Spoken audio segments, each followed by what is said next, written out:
Aldrin and Michael Collins sailed to the moon in Apollo 11. Okay, engine stop.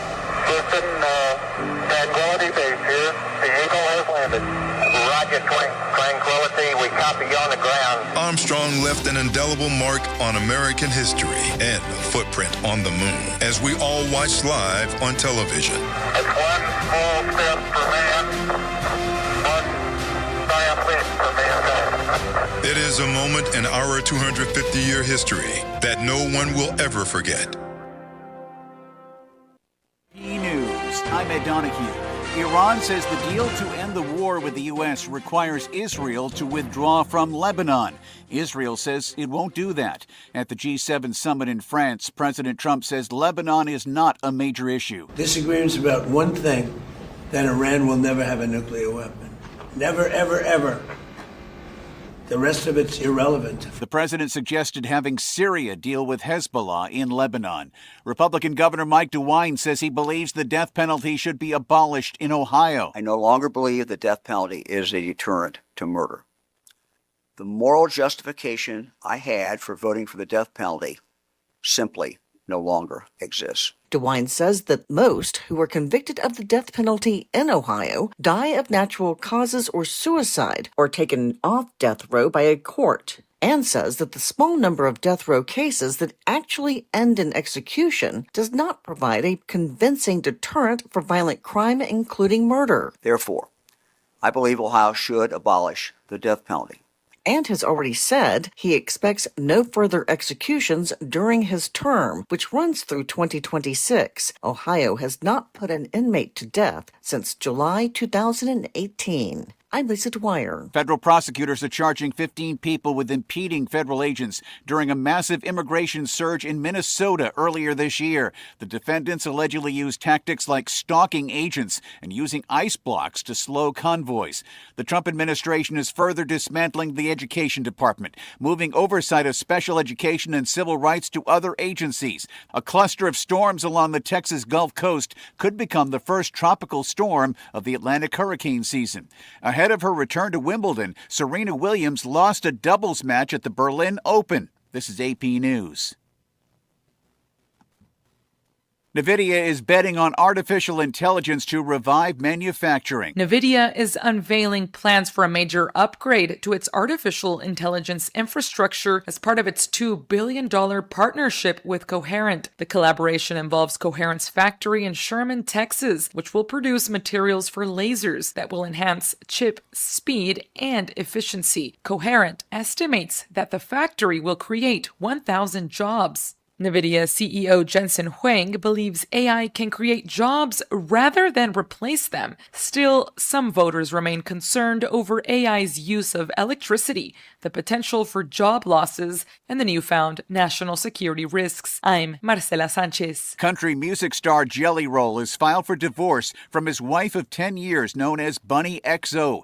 Court filings in Franklin, Tennessee list irreconcilable differences as the reason. I'm Ed Donahue, AP News.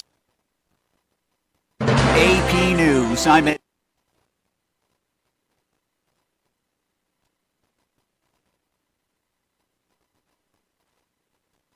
Close your eyes and open your senses. Introducing the all-new 2026 Mazda CX-5. Thoughtfully redesigned with a refined interior, larger 15.6-inch touchscreen display, advanced connectivity, and Mazda's signature driving experience. Enjoy elevated comfort, intuitive technology, and craftsmanship designed around you. The all-new 2026 Mazda CX-5 Sport is available from $29,995 or just $198 per paycheck. Get pre-approved instantly at triplejguam.com. My name is Emma. I am 13 years old. 6 years ago, I was injured in a car accident that left me paralyzed from the waist down. Once I completed rehab, my mom applied for a canine companion service dog. Last January, I finally got to meet my service dog, Marcia. We quickly developed a very strong bond. Together, we go to my horseback riding lessons, school band practice, swim meets, and archery classes. Together, we pick vegetables, and we like to cut flowers. I love Marcia. She makes me feel like together we can do anything. I can't imagine life without her. She's a part of the family. We are just one of the thousands of teams Canine Companions has paired together over the past 50 years. With your help, we can continue for another 50. Visit canine.org to see the many ways you can change lives. I can tell that we are gonna be friends. You're listening to Mornings with Patti, where the conversation belongs to everyone. Half a day, Guam. This is Paul Stanko with your National Weather Service. Mostly cloudy skies will be the rule for the rest of this week as a developing tropical disturbance currently north of Chuuk heads our way. Northeast to east winds of 10 to 15 miles per hour could reach 15 to 25 miles per hour Friday. Scattered showers today through Thursday night could become numerous Friday, then diminish for the weekend. Seas of 3 to 4 feet could briefly spike to 6 feet, then go right back down. Fire danger is moderate. We'll have to see just how much rain the disturbance actually brings. And a moderate risk of rip currents along east-facing reefs could become low on Saturday. The latest weather information is always available at www.weather.gov/GUM.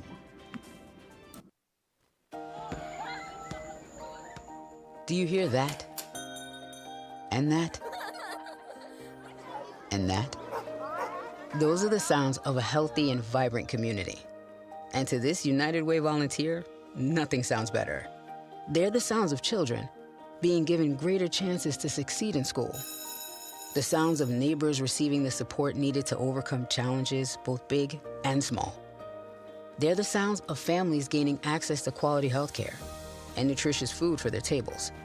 And they're the sounds of members of our community who've benefited from United Way's financial education programs.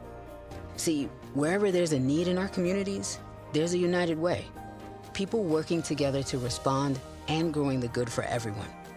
United is the way. So join us by getting involved or giving back. Learn more at unitedway.org.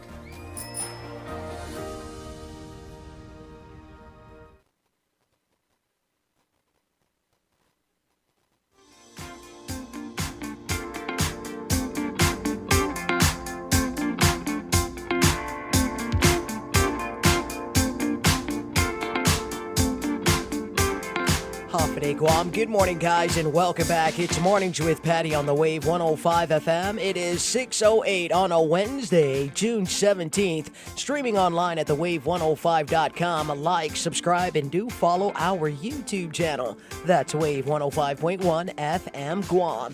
And the show this morning is being brought to you by our friends at Subway. Eat fresh in just a few clicks. Order online at subwaypacific.com for pickup at your convenience or for delivery right at your doorstep. Online ordering at subwaypacific.com is powered by Good To Go. We deliver at Subway. You gotta refresh to be fresh. Bank Pacific, where others place branches, we place roots. Visit bankpacific.com today. GTA, we start with you. Mobile gas stations turn every fuel stop into rewards with Mobile Smiles. Download the app today for exclusive offers and faster rewards at the pump. Mobile Smiles, fuel up and save today. Take Care Insurance Company, Our Island, your health plan. Triple J Auto Group right now at Triple J Ford. Get a free $500 gas card when you drive home with a new Ford truck. Visit triplejguam.com and get pre-approved instantly. Shop, dine, and relax at the Agana Shopping Center, your destination for food, fun, and local favorites all year long. Patch Tinting and Detailing for all your special interior cleaning. Call 671-483-7522. Code 1 Store is your tactical shop for public safety and everyday gear, serving Guam since 1999. Shop 511 Tactical and Condor Outdoor Plus Steel Toe Footwear. Stop by Code 1 Store today. And Chili's Grill and Bar at Chili's. More life, great food, and memories happen here. Good morning, Guam, and welcome back. You are tuned in to Mornings with Patti on the Wave 105 FM. Studio lines are at 922-1051 or 1052. Talking about guns with others might not always feel comfortable, but it could save a life. Here's a way to start a conversation. Your family is going over to your neighbor's home for dinner for the first time. How would you ask if there are any unlocked guns in the home? Hey. Hey, we're so excited for tonight. Before we come over, may I ask a few questions? Yeah, of course. Do you have any pets? Yes, we have a dog. Great. Do you have a pool outside? Nope, just a big old backyard. Nice. Another question. Are there any unlocked guns in the home? Our guns are stored securely, locked in a safe that the kids can't access. Awesome. Yeah. Now, let's just talk about what we can bring for dessert. Learn how to have the conversation at agreetoagree.org. A public service announcement brought to you by the Ad Council. My name is Erica. My son, Kason, is a patient at Shriners Children. My oldest called me and said Kason got burnt. The trauma doctor came in and said he needs to go to Shriners. His injury was a big injury, and I think a testament to the care that we provide. He's fully functional. He's riding his dirt bike, doing all of the things that you would want him to do. We're just so thankful that Kason is still here. Go online right now to loveshriners.org. Real talent is defined by what people can do, not where they learn to do it. So by stopping at the education section of a resume, you might throw away the perfect hire. Skills First Hiring helps you see talent others miss, like more than 70 million stars, skilled through alternative routes. Let their story unfold and gain a competitive advantage, because hiring managers who start with skills are 60% more likely to find a successful hire. Hire skills first. Learn why at tearthepaperceiling.org. Brought to you by Opportunity at Work and the Ad Council. We are all for first-time guests and longtime friends. All for First Light and Starlight. For road trips and trail runs. All for mountaintops and monuments. River bends and battlefields. We're all for showing up and giving back. To protect, to preserve, to pass it on. All parks depend on us, and we're all for parks.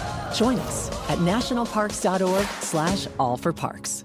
Hi, human. I'm a micro monster, swimming around in your plastic water bottle. But I can't wait to swim in your bloodstream soon. Microplastics are micro monsters. Drink me. Wait, what are you doing? But you can fight back by using glass or metal reusable water bottles. No! Don't let microplastic micro monsters invade your body. Find more ways to fight back at stopmicromonsters.org.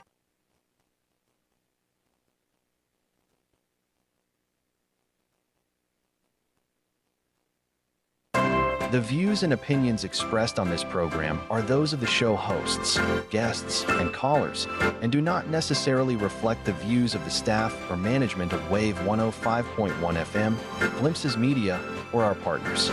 We strive to provide quality, respectful, and engaging content, and we welcome you to participate in the conversation.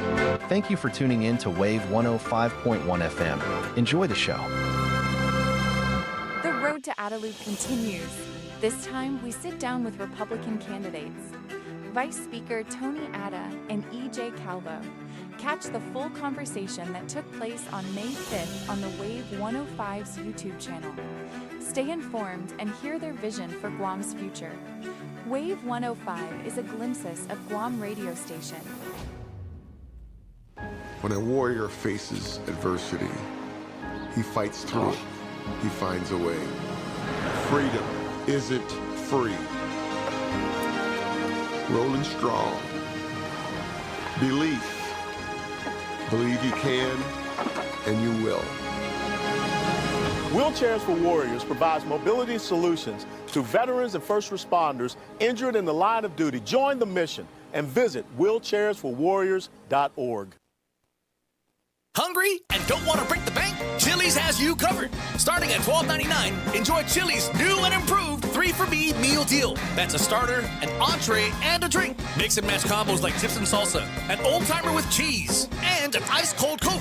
So many options to choose from, you might need to come back just to try them all. Available all day for lunch or dinner. Only at Chili's. Great food and value happen here. Half a day. This is Luella Lucinio, host of Pinas de Guam. Together with the Filipino community of Guam and Wave 105.1, we proudly celebrate Philippine Independence Month with the theme Kalayaan, Kinabukasan, Kasaysayan, Freedom, Future, History. From Guam to the Philippines, we honor our shared history, celebrate our freedom, and build our future together. Mabuhay ang Pilipinas at Guam! It's time to preheat the oven and dive into the high-stakes culinary physics behind Europe's most delicate paper-thin pastry.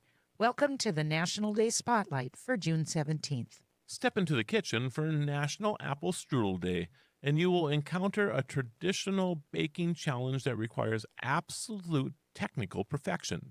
Unlike standard American pie crust, authentic Viennese strudel relies on a high-gluten dough that must be hand-stretched across a massive table using only the backs of a baker's hands. Old world culinary tradition dictates that the dough must be stretched until it is so impossibly paper-thin and translucent that you can easily read a morning newspaper through the sheet without tearing it. If the dough's too thick, the pastry turns out gummy instead of light and flaky. It is a true test of patience and dexterity. Today, track down an authentic bakery or roll up your sleeves and try baking a classic scratch-made strudel in your own kitchen tonight. I think we'll wait till we get to Europe and go have it there where it's perfect, because I'm not patient enough to do this. Oh, come on. You can go get those kits at a store, right? Punch it out. Yeah, no. And get in the back of the hands and stretch it. And I'll go find, oh, wait a minute. Where do I find a morning newspaper to read it through? We are also celebrating National Mascot Day and Global Garbage Man Day. I'm Alice Anderson. And I'm Marlo Anderson with the National Day Calendar, reminding you to celebrate every day. If you're looking for world-class website hosting at a fair price, Pair Networks is your best choice. Whether you're a professional web designer or a beginner just getting your site online, Pair Networks has a web hosting plan that's right for you. Log on and learn more at pair.com. That's PAIR.com. Pair Networks, world-class web hosting at a fair price. Visit us at pair.com. Pair Networks. Registering a domain name on the web? You should know about Pairnick. Pairnick offers .com names at a great price with quality service you expect. Because Pairnick is powered by internet leader Pair Networks. Whether you need a domain name for business or personal use, Pairnick is your best choice. Remember Pairnick when you need a domain name. That's PAIRNIC.com. Pairnick. Stay sharp, stay curious, stay connected. Wave 105, the talk of Guam. Glimpses Media.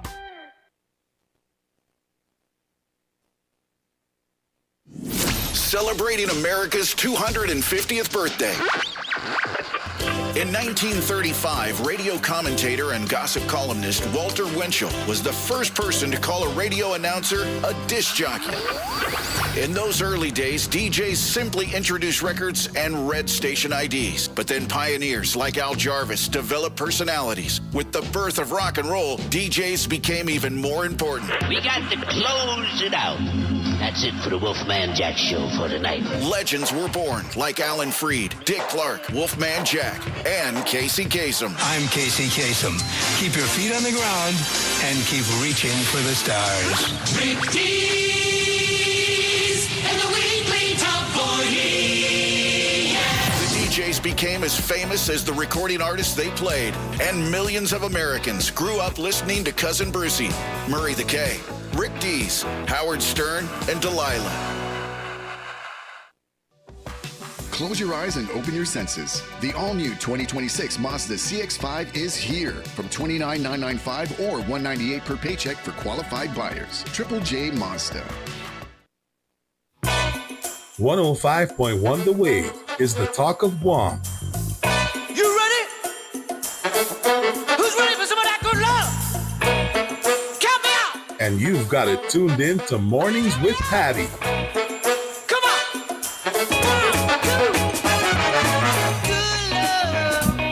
That's what I'm drinking.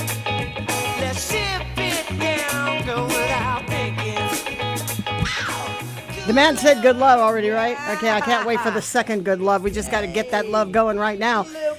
bit. There we are in the morning. I don't have no idea what time it is. It must be 6:20. Really? It Okay. is. It's a Wednesday, Patty. Is it? It's a beautiful I've been Wednesday. waiting on this day all day. Yeah. Hey, we're halfway through the week, guys. It's a Oh hump day yeah, Wednesday. that's Halfway through it. what I call mediocre. It's Oh, like you're that's what just it as is? close to the top as you are to the bottom. So this will get us over the hump, as they say. Well, good morning to you. Good morning. Nice to have you along with us on a very Thank early you, morning. guys. A little Glad bit to of be a late start. I apologize for starting a little bit late. I was like, I thought I had more time. Okay. Well, Hey, actually, hey. today is Riley's first day of work. He's never had a job before. Okay. All right. So Hey, welcome he's starting to his first day of work as a human being. Good job. Good And job. so we've spent a lot of days just prepping for this moment, and so we're Yes. excited that he's in the big boy world, Awesome. doing big boy things. Thank you. And doing it in a place in a career that he's been looking forward to. Exciting. How So exciting. I had to make. Well, because I'm a grandmother, right? Such a great kid. I had to go. Yeah, he's great. Such a great kid. I had to go and like make him snacks and a sandwich and pack a bag. I just Yes. felt like I was at school all over God, again. okay. I haven't done that in so long. Like wake up early and make a sandwich. Embarrass and- the kid on his first. I date, know. I Patty. asked. Well, I asked Reese. I said, "Do you have a No, lunch pail?" no, She goes, "Mom, they don't Patty. call it that anymore, but I do have a ton of lunch sacks." Okay. So I was up really early trying to, organize him, and he's just he's ready for it. I don't need to tell him anything. It's not Love like I have to that. drag him out of bed. So for these young kids that are going to work for the very first time in their lives, he's never really had a job. During the summer or during the Christmas break, he's just never had a job. He's gonna ace it. Not worried at I all. hope so. Not He's worried at he's all. with some very good people, and he's with a very good company. Just don't ask a lot of questions when he comes home. Cause that's Oh, yeah, annoying. right. Yeah, how's How work was today? it, Who's your boss? How you got some friends? Yeah, don't do that part. Don't do that part because there's not So really. true. Yeah, we don't really. They don't have really a want lot. to talk yeah. to. It's No, not, he's yeah, like- there's not. Yeah. I usually wait for him to cough up the information, right? And he's very chatty once that happens. But for the most part, he's a very quiet guy, right? Nice, great Yeah. job. So Okay. he's working. You're set, Okay. I'm sorry. There's like, where is he? He is working as an IT assistant for Payless Supermarkets. There you go, a field that he enjoys, A and he's field great that at. he's been looking and for. he's great Payless at it. is doing an overhaul of their AI and cybersecurity systems, and so he's coming in on on the ground trying to navigate what little experience he has from school and translating that into the bigger experience. But I'm sure he's going to be a great asset to the Payless family. well, so for 6 great weeks. job, I mean, great it's job, not guys. a career. It's just literally working for the summer. I mean, I'm not going to downplay it either because it's a big deal when you get a kid that's entering the workforce. And Payless is a great break 'em in a company. little bit. Yeah, break 'em Payless is a great company. They've been around for 1,000 years, and in addition to that, they've had people who have worked for Payless for decades. Right like on. that is their career. And when you're with a company for a very long time, it says a lot about the employee and it says a lot about the company. Loyalty's So, real. yeah, Yes, no, loyalty's that's what it real. is. Great Loyalty job, and service. guys. So Hey, great job, Payless. Thank you, Payless. Thank you Appreciate very you guys. much to our friends at He's Payless. in great hands. Yeah, He's in absolutely, great hands. absolutely. Great choice. Great choice. So Okay. today is Wednesday. Yes, it is. and- Tropical disturbance is north of Chuk before you go there. Okay, but did they say Yeah, that it's north of going to Chuk. do? I thought that I heard that it really wasn't going to be. No, I anything. mean, yeah. We don't have to it's worry not- about yeah, it like it's on not. that side. Yeah, there's more than enough time for it to break down and fall Oh, good. apart before it comes this direction. But we are going to get some scattered showers and some more rain, so that's good. So we shouldn't have any. We're trying to keep all the fires in place. We don't want any fires, so hopefully we can keep the ground saturated enough so that we don't have any wildfires. Oh yeah, breaking it's pretty. out. It's So, a bit crunchy out there It from can be. the It several days of there being full on. we got air. this bipolar weather, so it's, Yeah, it's like yeah. sunny at 9 o'clock, rain at 10 o'clock. So Yeah, it's great that it's great that it's saving the barbecues for this weekend because I know a lot of people were crossing their fingers that this is not going to be a weather situation to screw up Father's Day. That's right. We got USS George Washington also Oh, yeah, arriving. that's right, yeah. Welcome to Guam. So, yes, a lot of great events going on. So, you know what? Get outside, get some sun. Are you going to be in Tumon at all this weekend, or are you going to avoid that? You know what? I'm not too sure. Hopefully, I should be able to make it. We're just going to keep our fingers crossed that we don't have any other upcoming events this weekend. And if not, for sure, Capitol Kitchen's where the party's happening. I would love to be there. So it's going to be exciting. Everyone buy your USO. tickets. Yeah, buy your tickets, guys. Are you going to do that gig? I'm thinking about it. Okay, Thinking hard all on it. Right? You're right. Thinking Well, on they it. were asking sort of, there's a lot of right. pressure on this. Hey, you want to co-MC? And sometimes the last-minute MC jobs require some changing around of things, if that's Always the case. glad to help out the military. But either way, you know, Should be a great time. either way, getting the word out is really a lot of what they For sure, want Tim. to happen. And so it was great to talk to our USO folks yesterday. They got great door prizes and all kinds of greatness. It's going to be a good time. It's going to be a good time. Capitol Kitchen always has great food, so you know the menu's going to be absolute fire. So Oh, yeah, and they're pairing. I don't know if they're pairing. They're doing like a 5-course fine dining. Okay. Yeah, man. Not They're mad going at all that. out. They got a nice spread that they're providing. So that's going to be a lot of fun. So make sure that you guys all come out. Buy some raffle tickets or fundraiser tickets. What is the word that they're using? 'Cause They're using raffle. Raffle? Is and- it raffle? Well, What did she say? yeah.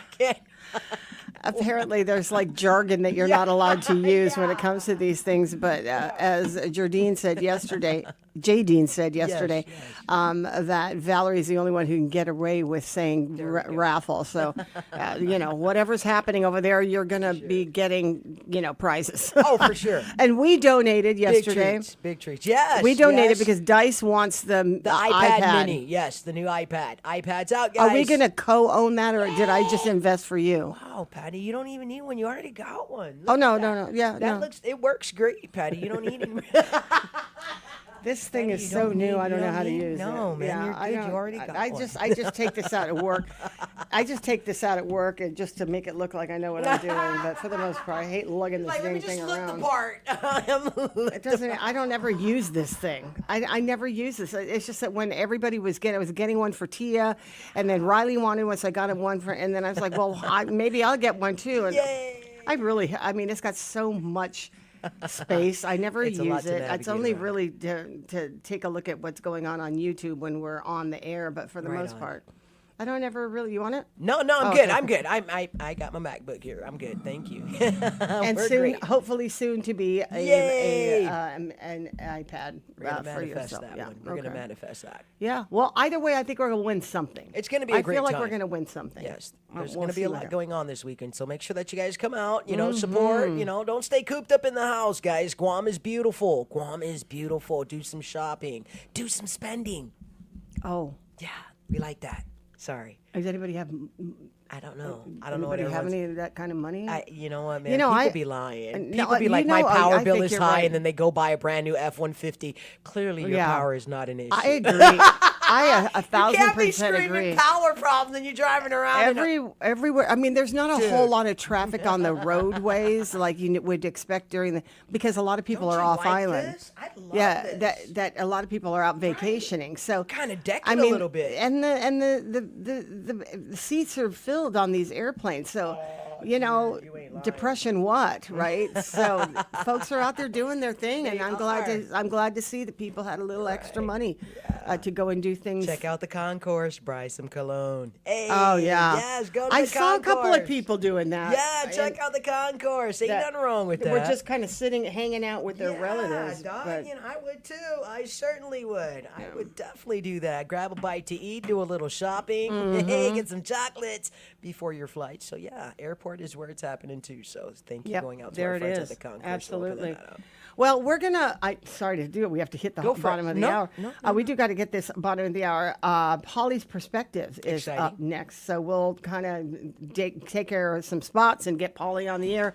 We're Mornings with Patty. We'll be right back. Celebrating America's 250th birthday. In 1935, radio commentator and gossip columnist Walter Winchell was the first person to call a radio announcer a disc jockey. In those early days, DJs simply introduced records and read station IDs. But then pioneers like Al Jarvis developed personalities. With the birth of rock and roll, DJs became even more important. We got to close it out. That's it for the Wolfman Jack Show for tonight. Legends were born like Alan Freed, Dick Clark, Wolfman Jack, and Casey Kasem. I'm Casey Kasem. Keep your feet on the ground and keep reaching for the stars. Rick Dees and the weekly top 40. The DJs became as famous as the recording artists they played, and millions of Americans grew up listening to Cousin Brucey, Murray the K, Rick Dees, Howard Stern, and Delilah. Close your eyes and open your senses. The all-new 2026 Mazda CX-5 is here from $29,995 or $198 per paycheck for qualified buyers. Triple J Mazda.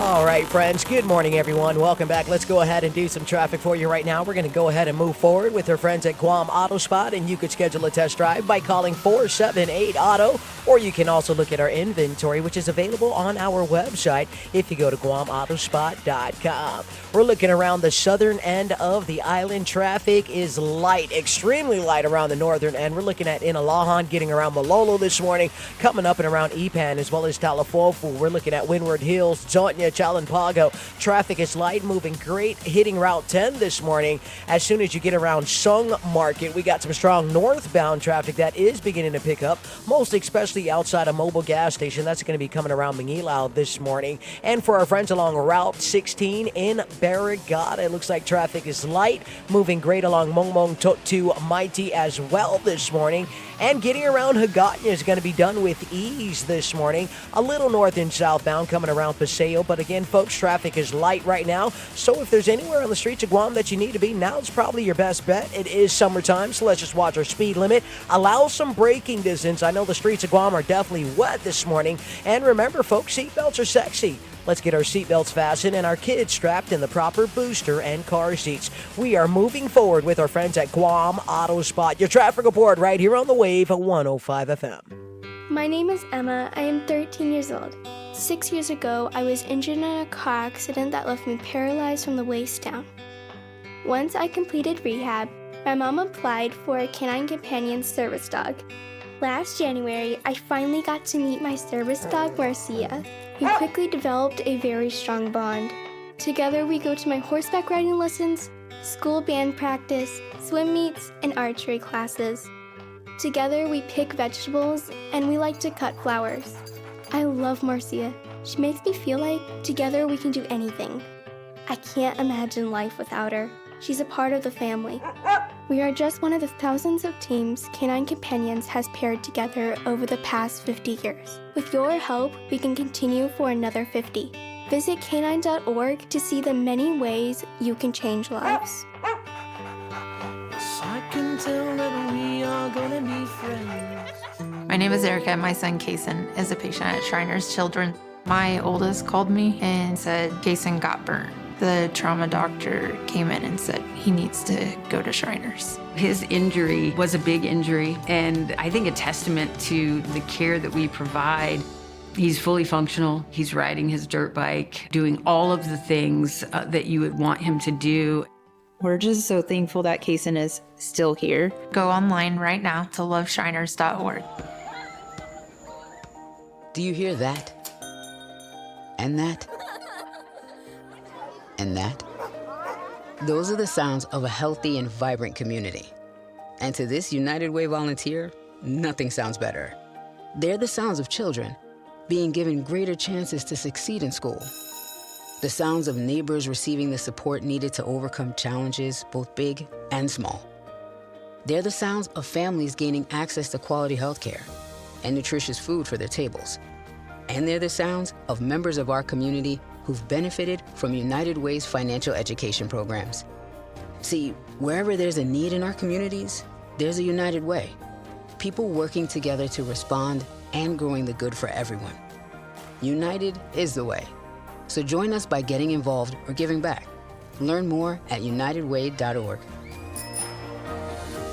Real talent is defined by what people can do, not where they learn to do it. So by stopping at the education section of a resume, you might throw away the perfect hire. Skills First Hiring helps you see talent others miss, like more than 70 million stars, skilled through alternative routes. Let their story unfold and gain a competitive advantage, because hiring managers who start with skills are 60% more likely to find a successful hire. Hire skills first. Learn why at tearthepaperceiling.org. Brought to you by Opportunity at Work and the Ad Council. We are all for first-time guests and long-time friends. All for First Light and Starlight. For road trips and trail runs. All for mountaintops and monuments. River bends and battlefields. We're all for showing up and giving back. To protect, to preserve, to pass it on. All parks depend on us, and we're all for parks. Join us at nationalparks.org/allforparks. Hi, human. I'm a micro monster swimming around in your plastic water bottle. But I can't wait to swim in your bloodstream soon. Microplastics are micro monsters. Drink me. Wait, what are you doing? But you can fight back by using glass or metal reusable water bottles. No! Don't let microplastic micro monsters invade your body. Find more ways to fight back at stopmicromonsters.org. The road to Adaloop is off and running. This time, we sit down with Republican candidate Speaker Frank Blass and Dr. Mary Okada. Catch the full conversation that took place on May 7th on the Wave 105's YouTube channel. Stay informed and hear their vision for Guam's future. Wave 105 is a glimpses of Guam radio station. Your island, your conversations, your station. Wave 105.1 FM, Glimpses Media.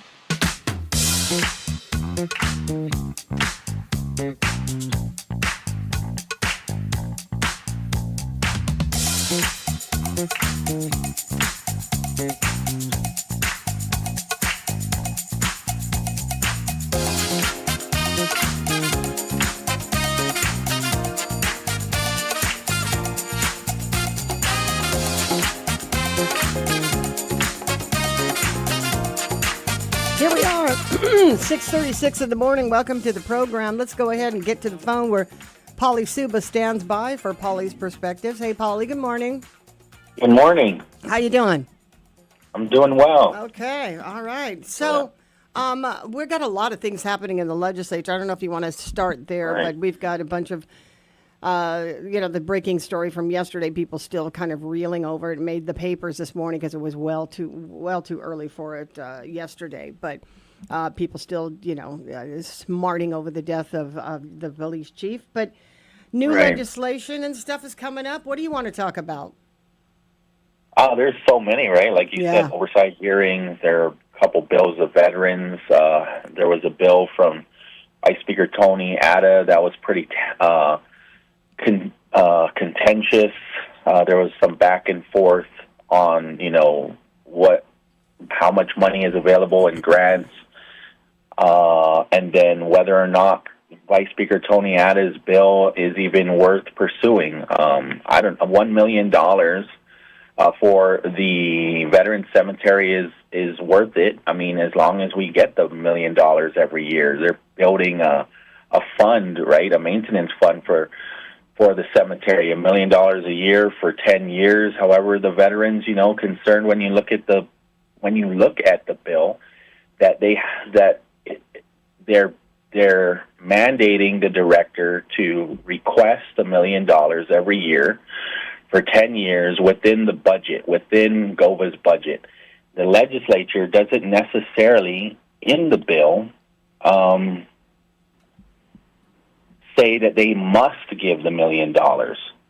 However, it does say that Office of Finance and Budget shall publish a statement on its website explaining the reasons for its actions, why we cannot afford to give GOVA the $1 million every year. And so, Chris Flores, a veteran, also Steve Amagwin was there. Also, Fred Berdalio was there as the former director of DOC. And then you have the current director, Jose San Agustin, that would just, rather get the $1 million He needs 600,000. But even with all of that conversation, just back and forth of where we are with a number of grants and why we're not getting the money, there's a lot of the blame game. So it got very contentious. Yeah, yeah. And Mr. Sinagasson has always made the point, we're just not going to get there. Well, he was also saying that it's been one of the grants have been sitting on the AG's desk for quite some time, and he just by the time the AG gets to it, it's going to be too late to even get their architect to work on the design of the expansion. However, Senator Chris Duenas told me yesterday, before the show is over, that the AG says no. It's the ball is in DPW's court, and they're waiting on DPW to respond to some things. Right. So again, more blame game. Yeah. I think the Attorney General said, still with the attorney. Joe Sinagasson actually said that the money was still, that the reason for that, the contract for the consultant that was submitted by DPW is still with OAG. It's going on 2 months now. He says, I've been waiting for 2 months for the contract to be signed, and the consultant is on hold. And now we're hearing from, like you said, from the Attorney General that's just not the case. So, the fact that this is not getting off the ground as, easily, just puts a whole big damper on how fast these lawmakers can push through this legislation. And clearly some of it is compelled by the election. Yeah, that got brought up too, right? Yeah. Your show got brought up too. Oh, really? What happened? At the hearing. Just, again, Chris Flores saying,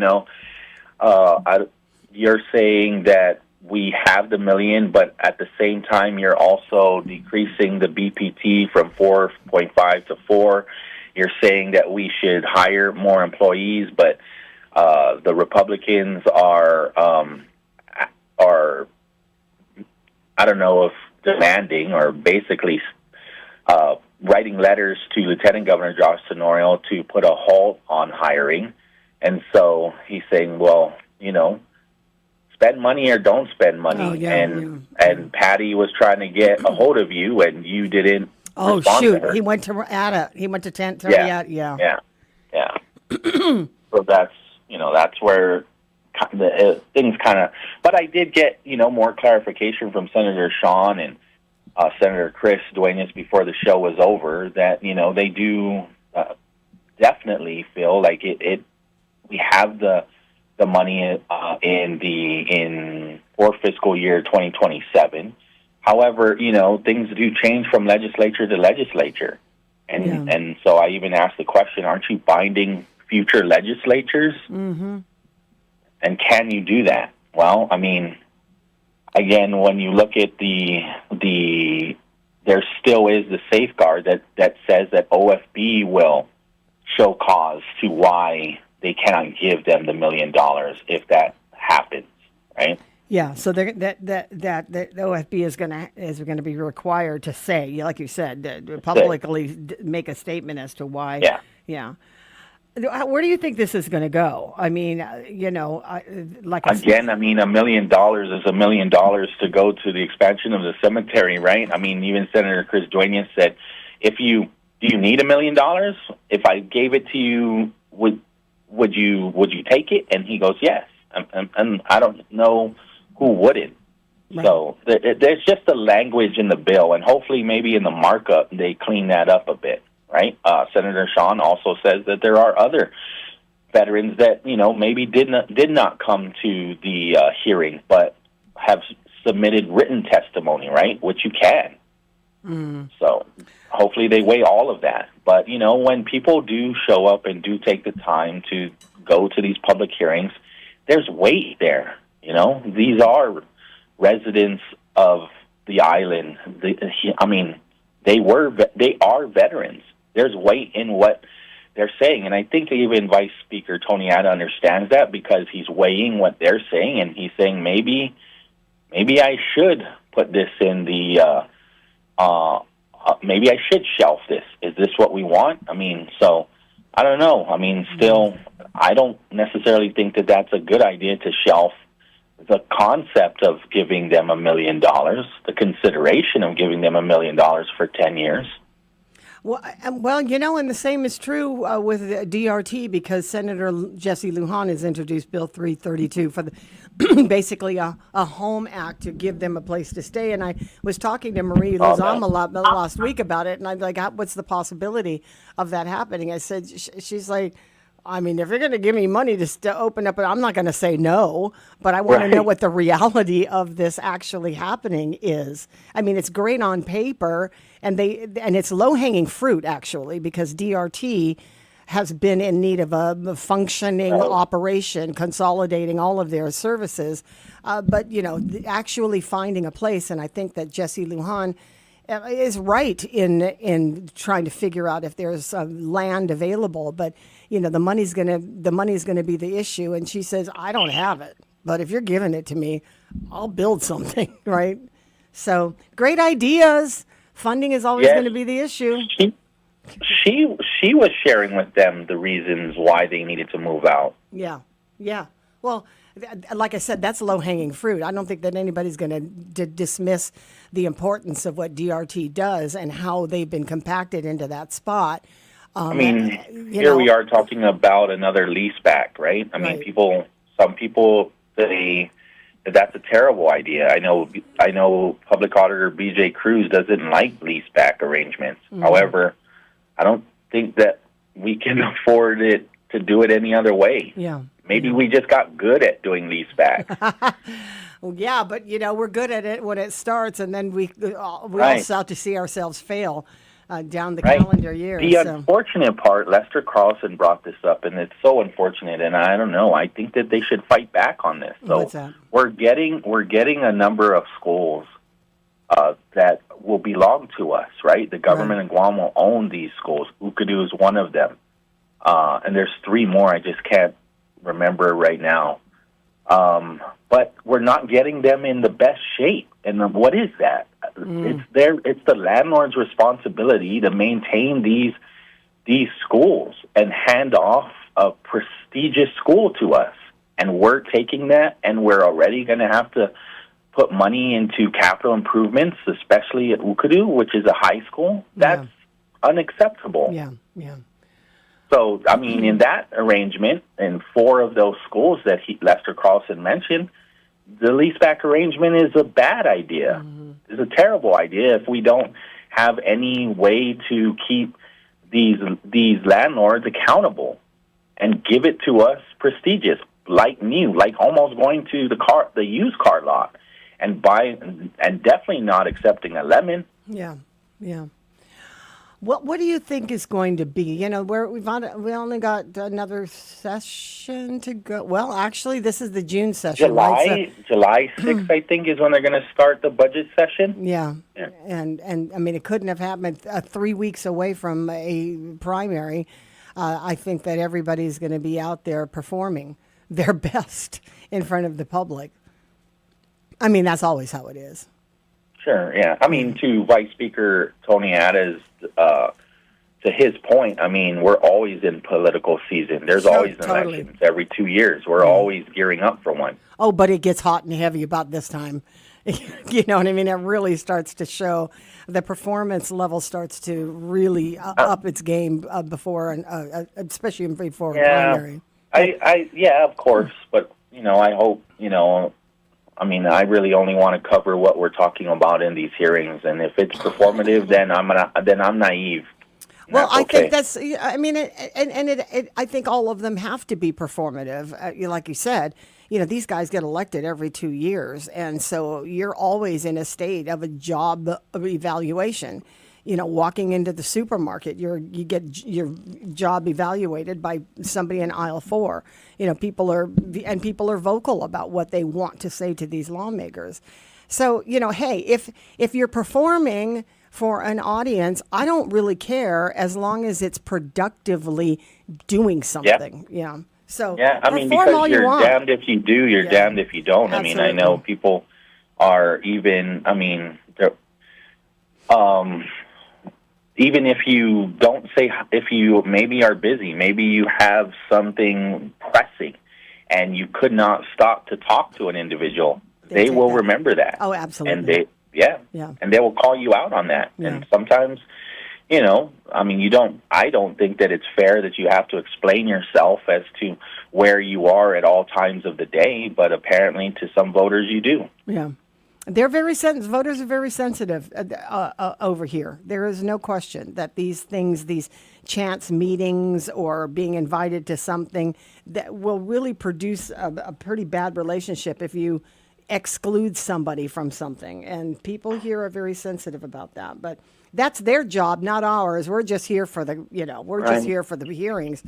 Anything else you want to add, Polly, before we move on? Rika. So, Senor Robert Celestial is definitely fighting really hard, right? We're coming up on a deadline to include some amendments, right? That Robert Celestial, I don't understand why it needs to be included, but it is what it is. Robert Celestial has been working close with Congressman Jim Moylan. I assume that we already put some of these amendments, extending the date out all the way to 1992. However, that's not the case. It ends, I think, at 62, right? And so he's trying to now, in the 11th hour, have Congressman Jim Moylan include that and also work with other state congressmen, delegates to get the votes. But at the same time, CNMI now is trying to get in, and we're also wanting to include them. But it's like radio silence with Congressman King Hines, which I cannot wrap my head around. And so I'm trying to understand, why would CNMI not, or the leaders of CNMI not want to be included? I was never under the impression that they wouldn't want to be included as much. I mean, what are the evidence? What's the evidence to show that they're not interested? Because there's the Matua Tomorrow movement. Sorry, I don't have the organization's name in front of me. It's basically like PARS, but for a number of tomorrow rights, right? Okay. Which includes RICA now. They have been working hard trying to work with Congresswoman King Hines, and they're just not getting a response. They wrote a letter because Congressman Jim Moylan, and actually no one but Congresswoman King Hines can request to include CNMI. Right. Jim Moylan cannot advocate, and then the rest of the House say, "Oh yes, let's include." It must come from her. And so, again, writing letters, no response. It's in the media, not getting a response from Congresswoman King Hines as to yes or no. But she was definitely an advocate for opening up the national monuments for American fishermen companies. So she was definitely there and present for that. I'm going to have to take a big different look at the status differences in this. But when I was on vacation, the folks at PARS had asked me to go to the Atomic Museum because they were having a big RICA meeting that involved all of the representatives of the state, both in Congress and on a state level. And Guam was mentioned several times in that meeting about how we are, don't forget about Guam. I never heard about the CNMI. That's absolutely, I just thought about that. I asked the same question too, and to be honest with you, you kind of have to step back and just be respectful, because we're not the people of the CNMI. Right? Well, we share the same ancestry. And so I am, concerned, but I mean, it's their fight that they have to want it, right? But I talked to Matua 2 days ago, and they want this. Well, I did get something from Robert this morning because they had a RICA Zoom meeting this morning. And, Right. and did you see that? His comment? I just started to open that up. Yeah, I haven't actually listened to the Zoom conversation, but he did say RICA Zoom meeting this morning. Moylan needs to work with us. Very disappointing.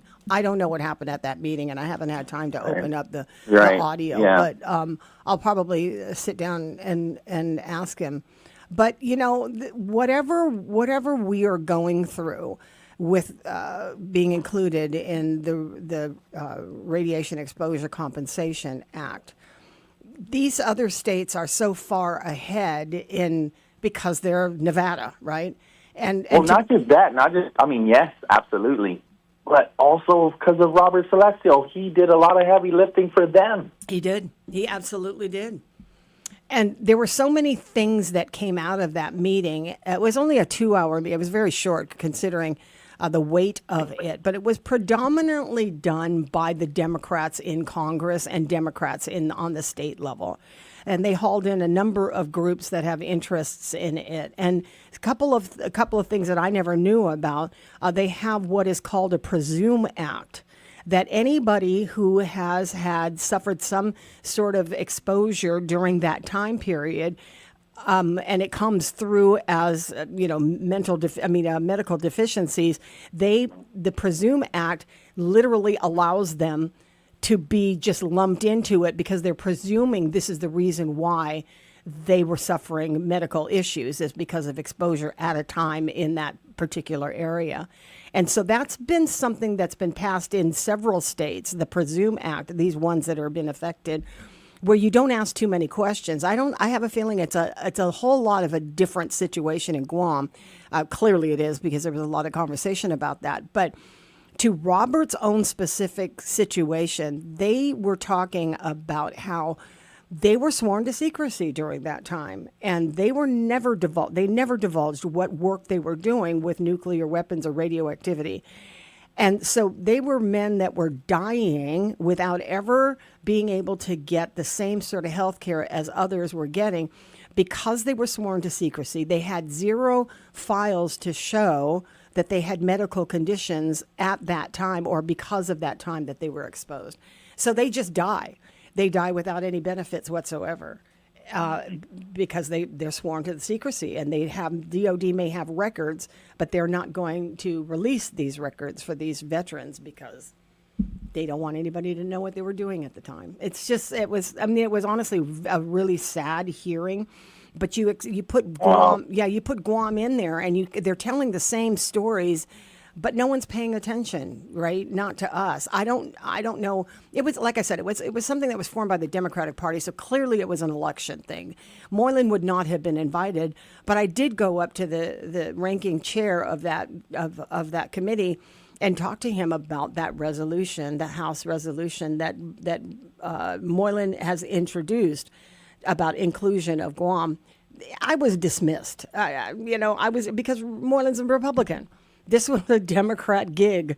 So me walking up to the ranking chair, he basically dismissed me like, we'll look into it. Here's my, chief of staff, talk to him. So I talked his ear off for a couple of seconds because I had his ear.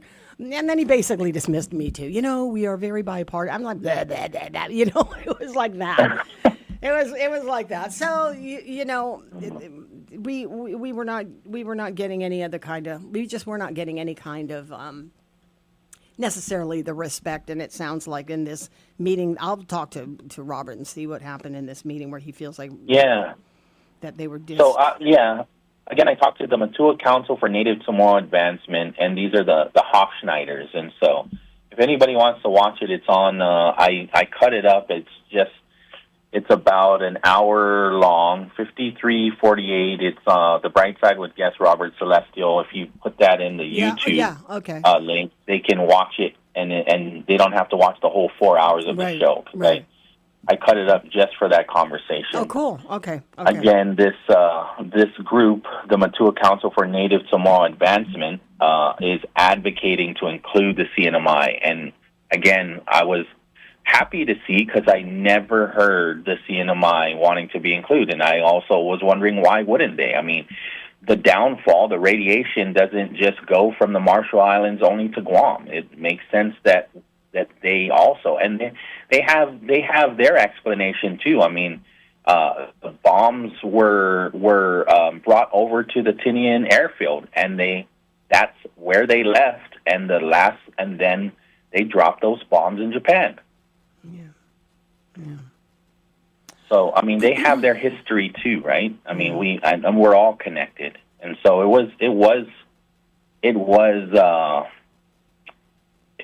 it was very. I have a positive outlook seeing them, telling their story, because I was wondering what was the story.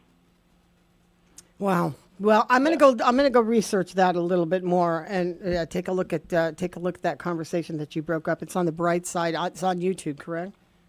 Right, Okay. right. I'll put the link for the listeners now on your show so they can see it. But, yeah, I appreciate that. That's cool. Okay, and then good. Robert Celestial was definitely somebody that we can catch up with, either you or I, because again, they're in the 11th hour. Yeah, absolutely. Yeah. These are the scary parts of the 11th hour right now. These guys have worked so hard, and they get on the daily. They get on the daily. They just there's the depression of knowing that something's just not going to fly. But we'll see what we can do. Polly, I appreciate this. We're at the top of the hour. Thanks. We'll see you this afternoon. All right. That's Polly Suba doing his thing this afternoon on the Bright Side from 2 until 6 o'clock. Well, actually, he does it until about 4 o'clock, and then tomorrow is the program that comes up. So that's always a great, nice departure from the regular mainstream radio, is to see and hear it all being done in the vernacular. 7 o'clock now, KGUM-FM in Dedido, Guam. AP News, I'm Ed Donahue. Iran says part of the deal with the U.S. is for Israel to get out of Lebanon. Israel has no plans to do that. At the G7 summit, President Trump says Lebanon is treated the worst. And they can't defend themselves. And they have Hezbollah, which is a problem for them. So, no, I'm not happy with the way Israel has handled themselves with Lebanon and with Hezbollah. They should have been able to do the job faster. It just goes on forever. And when that happens, it throws a negative light on the big deal, and that's the deal with Iran. Plans are moving ahead to make the deal official. Switzerland's foreign ministry says a signing ceremony for a deal between the US and Iran will take place on Friday at the Birkenstock resort near the city of Lucerne. The Federal Department of Foreign Affairs says that the location was proposed by Pakistani and Qatari mediators, along with the US and Iran, adding it's been in close contact with the four countries about the possible signing of the Memorandum of Understanding. Details of the agreement announced by President Donald Trump have not been made public. The deals centered around reopening the Strait of Hormuz and lifting the US's naval blockade in the region, along with financial incentives for Iran if it meets certain benchmarks. I'm Charles de la Tesma. Federal prosecutors are charging 15 people with impeding the Trump administration's massive immigration crackdown in Minneapolis earlier this year, accusing them of coordinating efforts to block arrests and deportations as part of a conspiracy against the government. Daniel Rosen is Minnesota's U.S. attorney. Whether or not they actually, at the end of the day, cause bodily harm is not the measure of whether or not they committed a serious federal crime. Federal officers shot and killed 2 citizens in Minneapolis. Court papers say law enforcement officials disrupted a planned attack targeting the UFC cage fighting show at the White House over the weekend. This is AP News.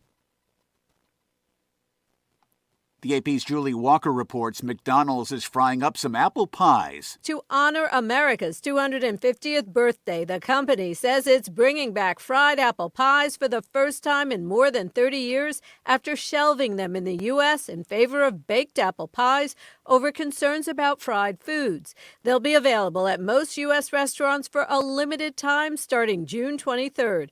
McDonald's is one of several fast food companies offering America 250 treats. Burger King recently debuted its Firecracker Cookie Pie. Sonic is offering a red, white, and blue slush float. Hardee's has an iced Star-Spangled Biscuit. I'm Julie Walker. Pizza Hut is being sold for more than $2 billion. It's owned by Yum Brands, home of KFC and Taco Bell.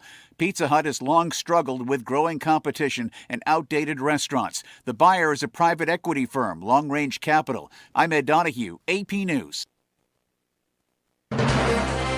You have some dough. It's lunchtime, but there's no way you would eat just dough for lunch, right? Well, the good thing is, I have some cheese. Your friend has some tomato sauce. This random guy on the street has pepperoni in his backpack.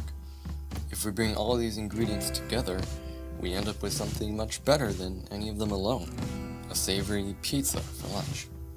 But each of us has not only different ingredients, but also different opinions coming from our different life experiences. If we bring all these experiences and all these opinions together in friendly, civil conversation, we end up with opinions and ideas that are better than any of our individual opinions before. So if we want to come up with better ideas for a better world, what we really need are civil, civic conversations. Pizzas. It's an American thing. AmericanThing.org.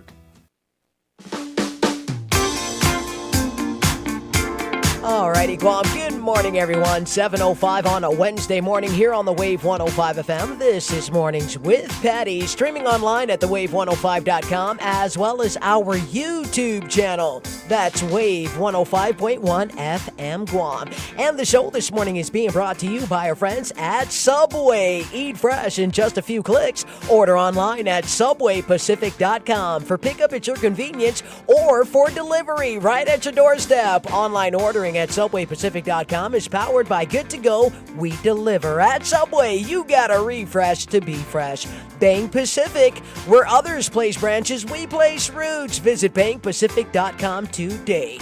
GTA, we start with you. Mobile gas stations turn every fuel stop into rewards with Mobile Smiles. Download the app today for exclusive offers and faster rewards at the pump. Mobile Smiles, fuel up and save today. Take Care Insurance Company, our island, your health plan. Triple J Auto Group right now at Triple J Ford. Get a free $500 gas card when you drive home with a new Ford truck.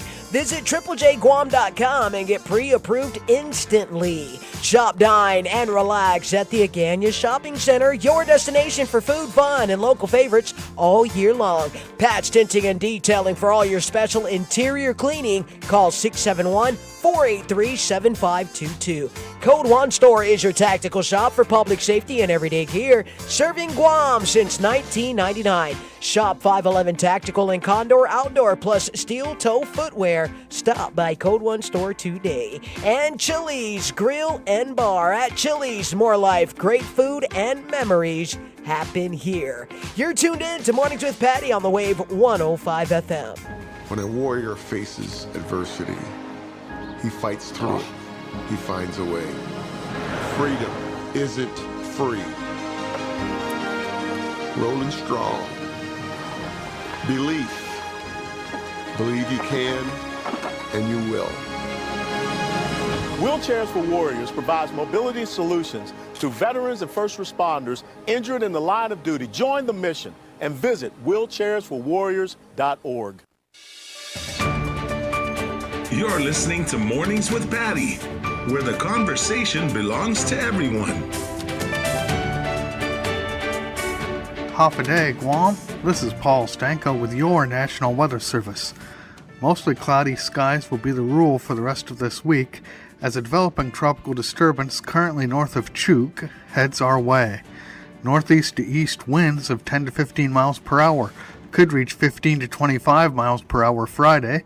Scattered showers today through Thursday night could become numerous Friday, then diminish for the weekend.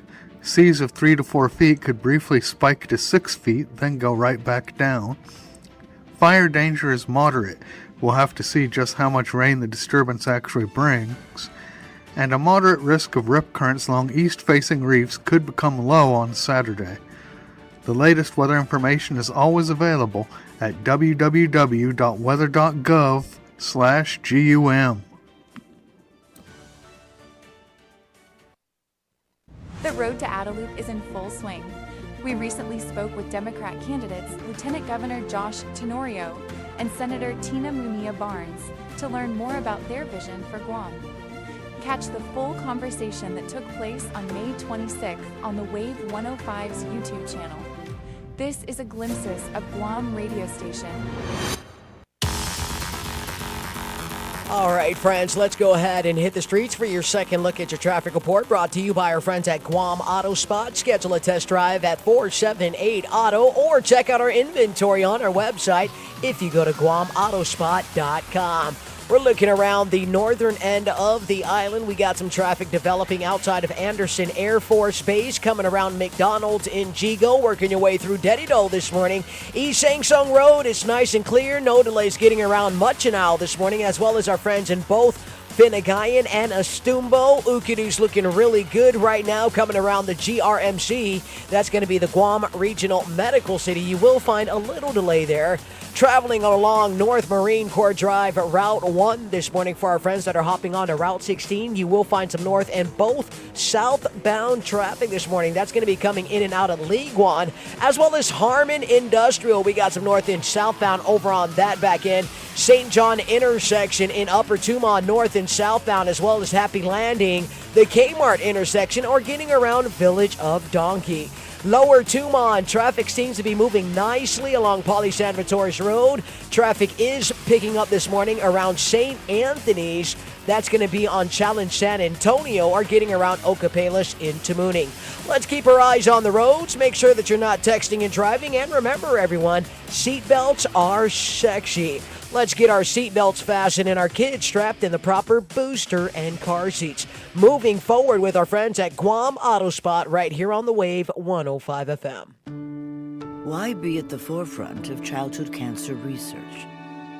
At St. Jude, we do it because every innovation we make is a moment we give to children with cancer everywhere. But we can't do it without you. Help St. Jude give children with cancer more moments. Moments that can last a lifetime. Learn more at stjude.org. The views and opinions expressed on this program are those of the show hosts, guests, and callers, and do not necessarily reflect the views of the staff or management of Wave 105.1 FM, Glimpses Media, or our partners. We strive to provide quality, respectful, and engaging content, and we welcome you to participate in the conversation. Thank you for tuning in to Wave 105.1 FM. Enjoy the show. Celebrating America's 250th birthday. They were two teenage boys with vivid imaginations and a love of science fiction when they changed our culture forever. In 1933, Jerry Siegel and Joe Shuster created a costume superhero with a secret identity, and 5 years later, Superman debuted in Action Comics #1. For almost 90 years, the last son of Krypton has fought for truth, justice, and the American way. What is a hero? My answer was that a hero is someone who commits a courageous action without considering the consequences. Now my definition is completely different. I think a hero is an ordinary individual who finds the strength to persevere and endure in spite of overwhelming obstacles. Siegel and Shuster created a whole new genre of fiction that led to the pantheon of superheroes, including Batman, Wonder Woman, and Green Lantern. Characters who have represented the best of our American values for almost a century. The road to Adelude continues. This time, we sit down with Republican candidates. Vice Speaker Tony Atta and E.J. Calvo. Catch the full conversation that took place on May 5th on the Wave 105's YouTube channel. Stay informed and hear their vision for Guam's future. Wave 105 is a glimpse of Guam radio station. Bank Pacific has a $100 gift for all Region high school and college graduates. Okay, I'll bite. What is it? Open a checking account with Bank Pacific, show us you just graduated, and bingo! We'll deposit an additional $100 into your account. What about a Visa debit card? Yep, Visa debit card, online and mobile banking, remote deposit capture, the works. What about for existing customers who just graduated? They get $100 too. Great, count me in. Bank Pacific. Where others put branches, we place roots. Conditions apply. Member FDIC. Guam is building the future, and the right conversations start here. SCME Guam Post invites you to the 2026 Industry Forum happening July 28 through 30 at the Dusitani Resort. Join military, government, and industry leaders as they come together to discuss Guam's future in infrastructure, resilience, and regional growth. This premier event connects you to Guam's next generation of infrastructure. Registration is open. Visit guamindustryforum.com. The 2026 SCME Industry Forum, delivering Indo-Pacific readiness.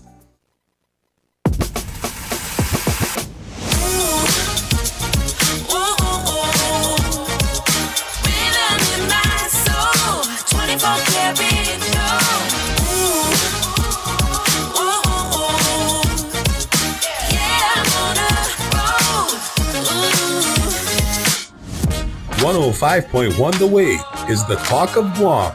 Start your morning with confidence right here on Mornings with Patti. Who's that? Oh, wait, that's me. Reflections, so on fleek. Okay. It's not the world's greatest music, but it got to put you in the mood if you want to be in the mood. 7:14 in the morning. About this time yesterday, the acting governor, Josh Tenorio, passed on the baton and tag your it, Carlotta Leon Guerrero, for this programmatic agreement, and the tussle over whether or not we should just get out of it. He said Carlotta's leading that effort. He did soften up a bit about the, just in talking with those who were trying to Prutehi Guahan. I'm just those who were just trying to get us out of it altogether. He said Carla's leading that charge. Well, for the governor's office and working with the current SHPO, Patrick Lujan. So Prutehi Guahan has raised some concerns. The governor and lieutenant governor, now acting governor, find a lot of merit in the concerns that they have raised. And what I can tell you right now is what we are doing is we're looking at all the comments. So I'm working with the SHPO. I asked him, Patrick, to give me all the comments that came in on the programmatic agreement. And it was 35, I think it was about 35 individuals that submitted, as well as some comments that came in from the governor's office through our consultant, Tetra Tech. So we're looking at all of those. And Patrick's response that he'll say to Prutehi Guahan and to reporters is like many of these comments have made it into the draft PA that everybody's now, evaluating and tearing apart. But I want to find out, I want to tear that apart a little bit and find out what of these comments made it in so that we can say to articulate it clearly to Prutehi Guahan, oh, your concerns about greater involvement is reflected here, or your concern about timelines and sensitivity is reflected here. So I'm looking at that.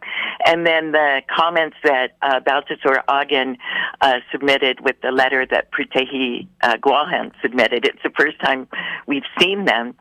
And we're looking at those and we're going,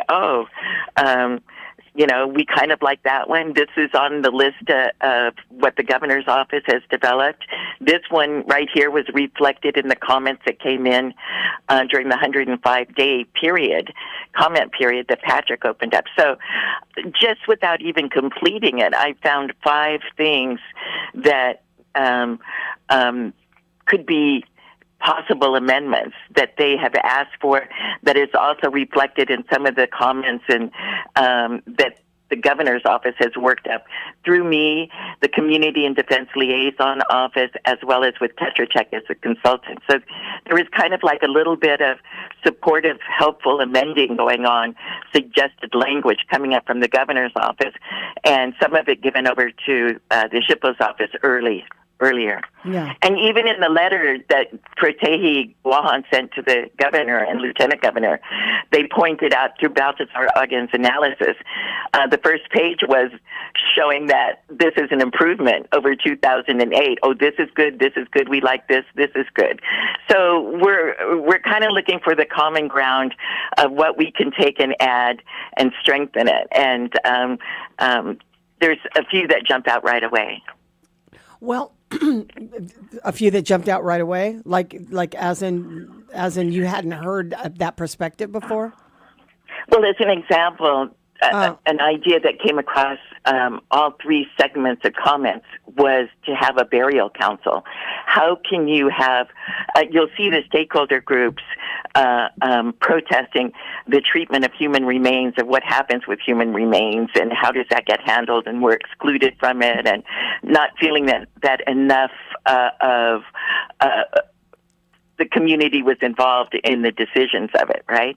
So one of the suggestions was to have a burial council. So if there's a burial council, this could be a place where some of the stakeholders that are concerned about human remains can come in there and draft the protocols that say they will be returned in the baskets, or they're going to have certain chants, or we're going to make sure that their relatives are there, or make sure that they're honored in the schools. Whatever they decide to do with it, that could be, you see the stakeholders saying, we're mad about how the human remains are being treated.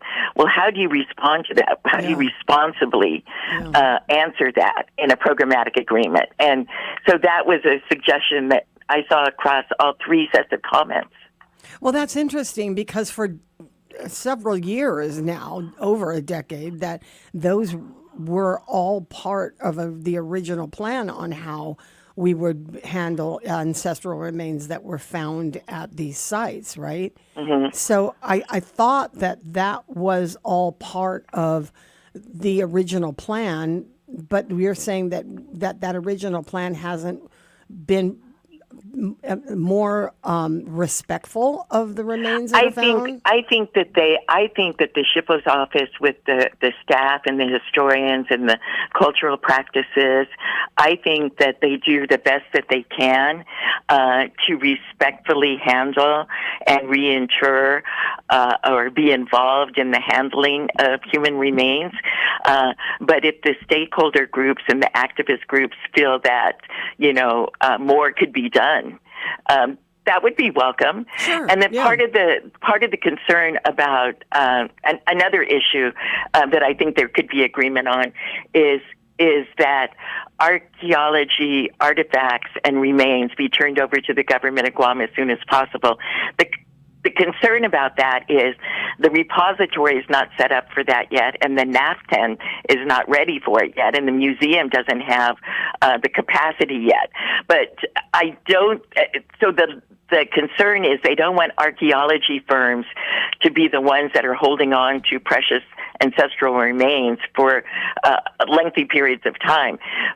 So everybody can agree to that it should come into the loving arms of the government of Guam as soon as possible. But the loving arms of the government of Guam aren't ready yet. But putting language in a programmatic agreement saying that you want that to happen, I think it might just light a fire under lawmakers and everybody that's standing in the way of, of giving more capacity and creating more room for the return of these artifacts. It's so interesting. That's an example. Yeah, but it's so interesting because this repository was included in the NDAA, and it was actually fought pretty hard. They put a whole hold on all of this so that it was right with John McCain. Remember? Yes. Well, I think that just the size and the enormity, the government of Guam right now has the human remains of 3,500 of our ancestors that are in a holding pattern in boxes and storerooms waiting until the NAFTAN gets finished. And so I just think that some of the focus has to be on driving bigger budgets and continuing to support the museum and their ability to build out or lease space so that they can receive it. So those are some of the issues, but I don't think in not including it, the SHPO might have been thinking Guam's not ready yet, but the activists are thinking, Pratehi Guahan is thinking they shouldn't have possession of it. So I think that's a point that we can agree on, that it should be in the government of Guam's hands. Whether it's capable or not, it should be in the government of Guam's hands as soon as possible. Yeah, so that's a kind of middle ground that I'll be looking for. Yeah. It doesn't sound like it's unreasonable what is being asked for. I think that this has always been part of the conversation. Right, it's not unreasonable. Right? Yeah, it's not unreasonable. But if you are, the programmatic agreement is kind of like to help in the operations of it. So if you are the head of the operations and you're given a mandate, and now all of a sudden you have a bunch of archaeology firms going, oh, okay, I can't keep this, I got to turn it over. Is it ready to be turned over? So I think that he might be thinking logistically and operationally, and the activists are thinking that doesn't light a fire under getting it into the loving hands of the government of Guam. The loving hands of government of Guam. Well, I mean, he did sort of. I don't think that he softened his stance or the government's stance on this. I don't think that was not even an issue of him digging his heels in, that this is not going to happen. I think it's just the process and how that is going to be dictated while preserving the actual PA process. Yes, and yes, he very much he's a 105-day review comment period is, from what he's been advised, is the longest in the history of the United States of doing programmatic agreements. So from his perspective, he's gone out and allowed all these comments in this time period and has been working on this, and so he feels that he's more than hit those marks. And so, but I can say, from dealing with this community, and I've been dealing with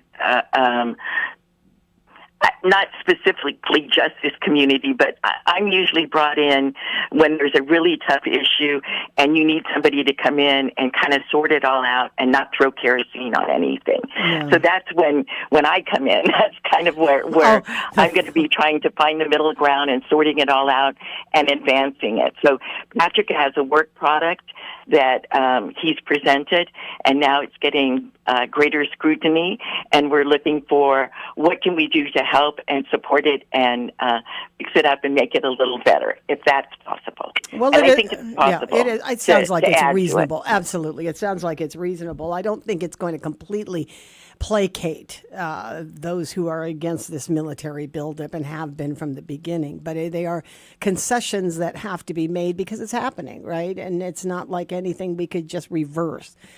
So reasonable conversation and productive conversation, and then having you as the fire extinguisher does not hurt.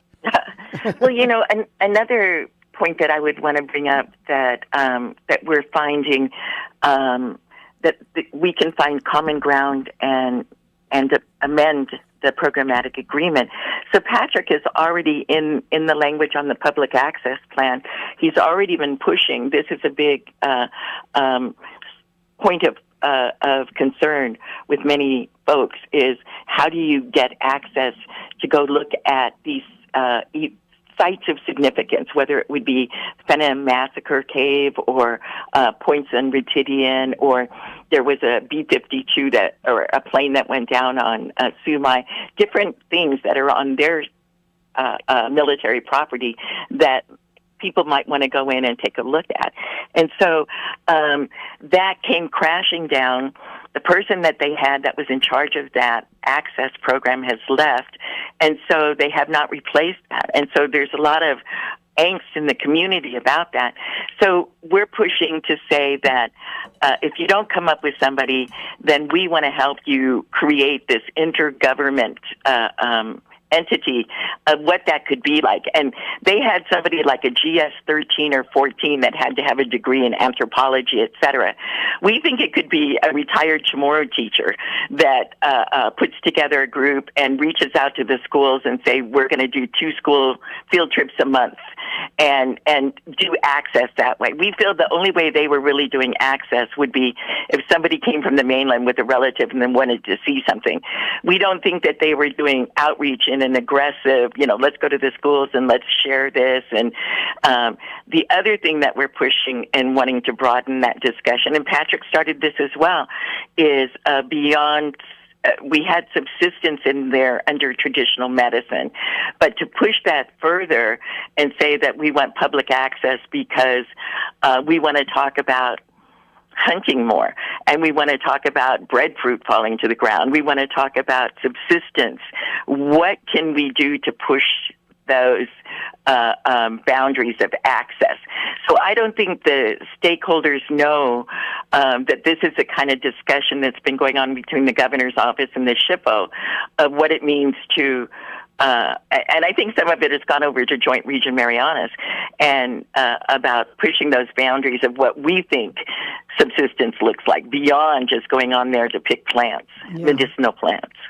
Well, what's the ultimate step here? I mean, reading different takes on it from different media. One headline this morning: Tenorio joins critics as senators seek pact withdrawal. That says a lot more about what is happening forcefully than what you are explaining as being something. Well, I think that what another thing I would want to share in discussions with Patrick, he does not expect to sign this document until the end of summer. There is some sense or feeling that was being relayed to the governor's office that they thought he was going to sign it tomorrow or the next day, and that's why this urgency that's kicked up to this degree. But he's given the assurances that he thinks the timeline is the end of summer. So that gives us time to look at different amendments, go back and explain things, and one of the things that I would also say in this is that there's this one clause in there that has confused a lot of folks, and that is, and it's gotten big headlines, and that they say that they think that this is a land grab, that there's language in this programmatic agreement that would allow the military to bypass all laws and procedures, et cetera. That is not the case. We don't feel that's the case. But at the same time, if they would have to follow all the rules and procedures, and maybe that clause needs to just be knocked out. Why call attention to it? Or to say to the admiral and his lawyers and everybody, come out and make a definitive statement. Come out and say, what do you mean by this clause? And say definitively that you are not trying to land grab and bypass all of GovGuam's rules and regulations. So that's not something I think that the SHPO or the governor's office should have to explain away. I think they should stand and say what it is they mean when they say that. And if we're not satisfied with that, and we think that the local laws will capture anything that they want to do, then we could just advocate to drop that language out of the PA. So that's another point that you can find that we're agreeing with, that this has been something that the governor's office has also been concerned. What do you mean by that? Yeah. Well, I guess we'll be watching this. We got a little bit of time, right? You say we have a little bit of time, so that's good to keep up on. I want to pivot over to, I got a minute. There was an op-ed piece that was written, letter to the editor that was written by John Howard. I don't know if you read that today, did you? I did. That was so touching. That was very sweet. I'm so glad that he mentioned everybody. He mentioned from LBJ to Ambrose loading up containers to Triple J. He was very kind. Yeah. He was very kind, but this is kind of what John Howard does. He does this quietly. You don't see him out there, you don't see him out there necessarily making a huge deal of it. He works very quietly, and humbly, which is why I always try to do whatever I can. When he opens his mouth and wants to put something into action, I always try to give him some free time. In fact, I just reached out to him, and he's like, I'm with a lot of kids. It's very loud. Otherwise, he would have called in because he also wanted to make verbal what he had written in the letter to the editor, and I think it was in today's Guam Daily Post. But and that is to go. It's not over by any means. There's still a lot of work from Sunlaku that you're doing, and sometimes you watch people sort of die off in the effort because they give what they can, and then they just pray for the best. There's always got to be somebody that's going to carry it over the finish line, and I think Azuda Foundation has been credited for being that organization. And I just saw a photo of you and Sonny Ada. And that was a donation. That was a sizable donation that they gave. So the money keeps on coming for the effort. Yes, and because we're going to stick with this longer than we normally do, we have committed to a warehouse operation in Saipan for the next 3 months. So we are receiving and distributing all of the containers that the nonprofit organizations from Guam as well as from the diaspora in the States have brought in. And so it's quite a task, and we are doing that. And right now we have a reverse osmosis machine on its way to Chuk. It was donated by Samaritan's Purse. And then we're using the donations that we've received from Sonny and all these other wonderful businesses, Phil Flores and his organization, GTA, Bank of Guam, so many organizations that have been helping us. And now we're going to send a team that we trained in Saipan. They're going to go to Chuk by the 27th. And they're going to start making water in Chuk from the reverse osmosis machine, and they'll be there for a month. So we've got a month of reverse osmosis in Chuk, and then 3 more months of warehouse distribution in Saipan with all of our partners. Well, he says that you are kind of the glue that holds a lot of these relationships and your ongoing relationships with people like, like Triple J and these other organizations. I mean, I could name them all, but why? I mean, United, CTS. I could name them all too by heart. I know them so well. Yeah, and so enjoying a nice long relationship, it builds this trust that everybody is moving these shipments to where they have to get, and there's the logistics of it. I think most organizations, they want the logistics to be as simple as possible, right? No drama. Get it to where it has to go. No infighting, none of that stupid stuff. And I think that you've been able to foster these relationships, Car. I know you know how I feel about you personally, but this is the stuff that makes friends really proud. So keep on keeping that's on. So kind. Well, I have to be kind because you paid for lunch the other day. So, well, this is the sort of thing that it's hard to explain how I feel about responding. I'm very motivated by thirst, and so when I hear that an islander is thirsty, I just have to respond. Yeah. I mean, I just imagine if that were your mother or your son or your baby, and I just kick in that way. Absolutely. And then I become kind of ferocious in that way. And one of the things I wanted to just put a little spotlight on is Kai Merle. He is the son of Dan and Julie Merle, and he's a grandson of Bob Jones. And he has been involved with me for years in typhoon relief, and he's really taken off. And he's the one that went to Saipan, and before I knew it, we were in charge of power and water to 7 shelters, and then we had to do this warehouse, and because of his vision and his leadership and all the people that came along and volunteered and came together to make this happen, that's why we're there longer. He's a family, Triple J, that's got those deep, deep roots. So, I had really good backing to say, okay, I'll go that far out on a limb over there. And it's just been phenomenal, because what happened is now the American Red Cross has left, FEMA has left, Samaritan's Purse has left, Team Rubicon has left. So as all those other big nonprofits leave, they're turning their stuff over to the Azuda warehouse, and we're the last one standing. So it's something that you said earlier, and as I said, we've committed for 3 months to keep up with the distributing all that we've got and sent over, as well as what everybody left to us. Yeah, she says that she's not going until it's all gone, so that's nice. And to your point, I love this kid, Kai. I love this kid. He's just got such a dedication to what he's doing, and I've seen him, like you have told me. Kai was on it, and Kai jumped in with 2 feet and rolled up his sleeves, and hasn't come back up for air.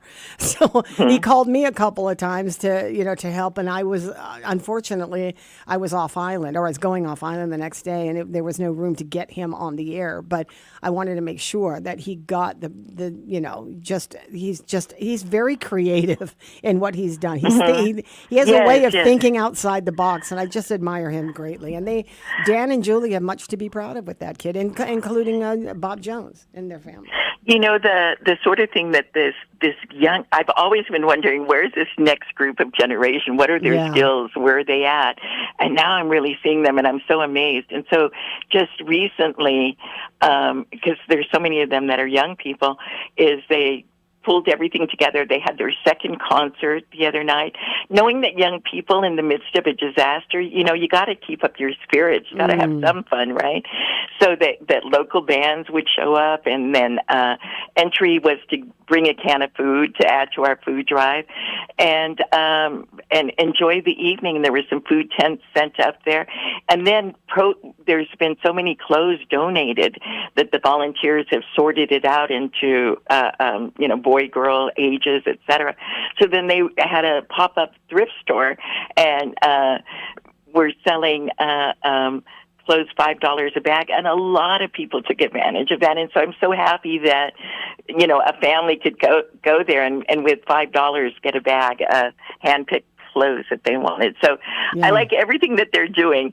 You know, that would never be my nature to say, let's have a concert in the middle of the disaster to cheer up young people. But it matters. It does, right? It sure does. It really does. It does take a lot of the stress away. And so, you know, there's people who lead these organizations and open the door for these younger ones to come in and split open that box and make things happen. And so for your part, clearly you've given them a vehicle to be able to do that, a vehicle to fun and seriousness. He's got the right stuff. He's got the right stuff in this field, and he likes to troubleshoot and he likes to problem solve. And so he'll be calling me up and he'll say, we've got 2 containers that are stuck here. I've got 3 mayors over here, and they're losing patience, and now I got to get this truck over here. And can you call this person? So I've actually heard you on the phone. Language nowadays. I've actually heard you on the phone with Kai. You're like, what? Kai, okay, just go there and do it, and I'll send you the money. There's a lot of that. Yeah, there's a lot of that. And then you get off the phone and it's like, this kid, he needs this and that and that. And, you know, this is the kind of stuff that he thinks of that we're not thinking about. And he just needs the resources to be able to get it done. And so, whatever he says, I'm like, do it. Yeah. Yeah. That's good to know. I like what he comes up with. Yeah. I like what he comes up with, too. Well, it is nice to talk to you, Car, catching up with you on all sorts of things. We'll be looking forward to the programmatic agreement and how that progresses throughout the summer months. And, of course, we look forward to when this whole dramatic scene with the Senlaku, Senlaku assistance for all of the islands to include the Saipan. We'll be watching that closely as we have. I appreciate your time. Thank you very much for the opportunity to talk to your listeners. Anytime. Thanks, Car. That's Carlotta Leon-Garreau, former senator, current special advisor to the governor on military or federal affairs, as well as island regional affairs. And she is currently she's also the one string is a founder and head of Atsuda Foundation. It is, let's see, what time is it? Okay, sorry, looking at the clock, 7:41. Quick break here. Robert Celestial's on the line. Okay, we're going to try to catch up with him in a few minutes, but let's get some break in here for you. We'll be right back. Hungry and need gas? Mobile's got you covered. Now through July 31st, Mobile Smiles app members can enjoy a free 6-inch Subway sandwich with every minimum fill-up of $30 gas at any Guam mobile station. Available exclusively on the mobile app. It's an easy summer win. Fuel up, open the app, and enjoy the rewards. Not a member yet? Pick up a Mobile Smiles card at any mobile location and register today. Mobile and Subway, a great deal for the summer. Close your eyes and open your senses. Introducing the all-new 2026 Mazda CX-5. Thoughtfully redesigned with a refined interior, larger 15.6-inch touchscreen display, advanced connectivity, and Mazda's signature driving experience. Enjoy elevated comfort, intuitive technology, and craftsmanship designed around you. The all-new 2026 Mazda CX-5 Sport is available from $29,995 or just $198 per paycheck. Get pre-approved instantly at triplejguam.com. Celebrate every Friday of June only at Roots Hills Grill House at Guam Plaza Resort. Enjoy a Filipino fiesta buffet featuring lechon baboy, pancit, kare-kare, and more. Adults $50, children $25. Join us in honoring Philippine independence with every bite. Off a day, everyone. Good morning and welcome back. Yes, indeed, this is Mornings with Patti on the Wave 105 FM. A Wednesday morning, hitting the streets right now for your third look at your traffic report, brought to you by Guam Auto Spot. Schedule a test drive. All you got to do is give us a call at 478-AUTO. Check out our inventory on our website at GuamAutospot.com. We are working our way into the 8 o'clock hour. Looks like traffic is moving great along Route 1 this morning. Traffic flowing from Jigo into Dedido, vice versa. We got a little north and southbound, couple of clusters there. Harmon is moving nicely. Route 16 is nice and clear. Mongmong to Mighty. We got a little delay around Mighty Payless this morning. Hagatan is moving greatly. Anigua, as well as our friends getting up and around PD. We would like to remind and encourage all the motorists. The streets of Guam are wet today. Let's watch our speed limit. Allow some braking distance. It is absolutely imperative that we do not tailgate each other. Let's all scoot back and give our cars some breathing space. 45 minutes after 7 o'clock in the morning, your traffic report right here on the Wave 105 FM, and it's all being brought to you by Guam Auto Spot. Real conversations, real issues, real Guam. This is Wave 105, the talk of Guam. The road to Adelaide continues. This time, we sit down with Republican candidates. Vice Speaker Tony Atta and E.J. Calvo. Catch the full conversation that took place on May 5th on the Wave 105's YouTube channel. Stay informed and hear their vision for Guam's future. Wave 105 is a glimpse of Guam radio station.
Here we are, 7:40. Is it 7:44 or 7:46? Mike, something. Okay, Mike. 7:46. Oh, okay. All right, there's mine. Okay, there it is. I just was looking at the wrong phone with the bad clock. But we're back on 7:46. We're going to get Robert Celestial on the phone here. Good morning, Robert. How are you doing? Good morning, Patty. Hey, Thank good you morning. for taking my call. Sure. So, Polly and I know I don't know if your ears were burning, but I was telling him about how we were talking about some of the stuff with Rika. He interviewed you a couple of days ago. He put on our link that interview. He chopped it up for timing purposes, but I'll go back and listen to what it was that was said. But in the meantime, I was telling him about a Rika meeting that took place on Zoom. I was unaware of it, so you're going to have to. You said, "Do I want the long or the short explanation?" Why don't you just go to him and give me the medium of what happened? Because you said that Robert needs to. Congressman Moylan needs to step up. What did you mean by that? Well, first of all, yes, we did have a Zoom meeting this morning at 4 a.m., and our RICA group comprises of individuals from different states, and also Lily Adams and Kevin Davis from the Union of Concerned Scientists, as has been instrumental in getting us, working our way through Congress. And so the meeting this morning was frustrating because a lot of the issues that we've been working on for months to try and get into this amendment, into the NDAA, that we sat down with Delegate Moylan Monday with Mike from his office and also Julian, and we aired out what issues that needs to be corrected. And the issue, what had happened is that Lily Adams called me up Saturday saying, have I seen the amendment? I said, no, because evidently Julian and I have been talking about a comprehensive bill, but not about the amendment. What's the amendment? The amendment is 8800 is to be included in the NDAA, the National Defense Authorization Act, this Thursday in 2 days. And so we've been working with this group for months to try and get the other states, zip codes, affidavits, the Inuit cleanup veterans, and change the dates for Guam. And when I found out Saturday, when Julian finally gave me the amendment, a lot of things were missing. And when we had the meeting on Monday, I tried to let Mike and Julian know that, this is frustrating because a lot of people are going to be excluded in this amendment. And they were trying to mix up the comprehensive bill and the amendment. And I said, look, if you guys pass this amendment with all these exclusions, then there's not going to be an issue for a comprehensive bill because the bill will pass through the NDA. Now, if this bill amendment doesn't get passed in the NDA, then we could work on the comprehensive bill. But then there's a lot of issues, meaning that the dates for Guam is wrong, and if it's passed with the 1946 to 1992, then what they have in the amendment is 1946 to 1962. So a lot of people from 62 to 92 would be excluded. So that was one of the issues I had for Guam. And another thing is that the Inuit cleanup veterans were missing. And I said that would be germane to this issue because it's the National Defense Authorization Bill. That should help. And a lot of zip codes in some states and the affidavits for the Navajo Nation were excluded. And I said, Stansbury and Vasquez from New Mexico are co-sponsoring the bill, and you're not even going to put their requests for affidavits? It doesn't make any sense. So when they had the meeting this morning with all the group, they're frustrated because now they're told that their zip codes are not going to be included. Some states, the affidavit's not going to be included. So now I had to explain this morning that go ahead and email Julian Bordallo and try and get your request in now, and hopefully, if it can be included by Thursday, I'm hoping they can do that. If not, then I guess if it doesn't go through the committee through the NDA and it's kicked out, then I guess we're going to work in a comprehensive bill. But in the meeting this morning, the folks from different states were upset and say, why don't we just do our own individual bill? Why don't we do this? And so Lily had to round everybody up and say, look, let's work with what we have now. Let's try and get the comprehensive bill if this doesn't get through the amendments. And so I even told Mike and Julian, I said, you know what? If you guys had consulted us in the beginning with this amendment, none of these issues would be, this close to the end. They try to sneak it in, without our consultation, and that's why we're in this predicament right now. What has Moylan done aside from this conversation? After this conversation you had with him on Saturday? Well, he didn't even say a word in the meeting. He just sat there and let Mike and Julian, and then I basically scolded the two, and I said, "Look, you guys." Oh man, I just told them that they need to do the right thing. They need to put all these zip codes in. They need to, change the dates from 1946 to 62, change the date to 1992. And Julian did tell me this morning he's going to change the dates. And the changing of the dates, I think the confusion is the changing of the dates is not always necessarily confined to the time of the nuclear testing in the islands as much as it was Cold War testing and that ended in the 90s. So it's more all inclusive of people after the nuclear testing that happened in the 40s. That's correct. Yeah, And not only that, I even told Mike, I said, look, Congressman Moylan introduced a bill, 7672, and that bill is for Guam and Inuit, and they have the 1992 date. Now you're changing it back to 1946 to 62, and if this doesn't pass, and then you go to the comprehensive bill and put it in 92, that's not being very consistent. Right. And then the people in the Congress are going to say, how come you guys keep changing the It's going to be more dates? confusion. Yeah, absolutely. Right. So that's where we're at right now. Where are you going to be? I mean, what's the movement that you're going to make now from here, because we don't have a lot of time. Well, right now they asked me for all the for Julian's email, and I gave it to Lily and the rest of the group. So, matter of fact, all of them are emailing him right now, saying what changes for their state or their county or. Yeah, are you there? Darn it, Robert. Shucks, we got disconnected. Okay, I get the point.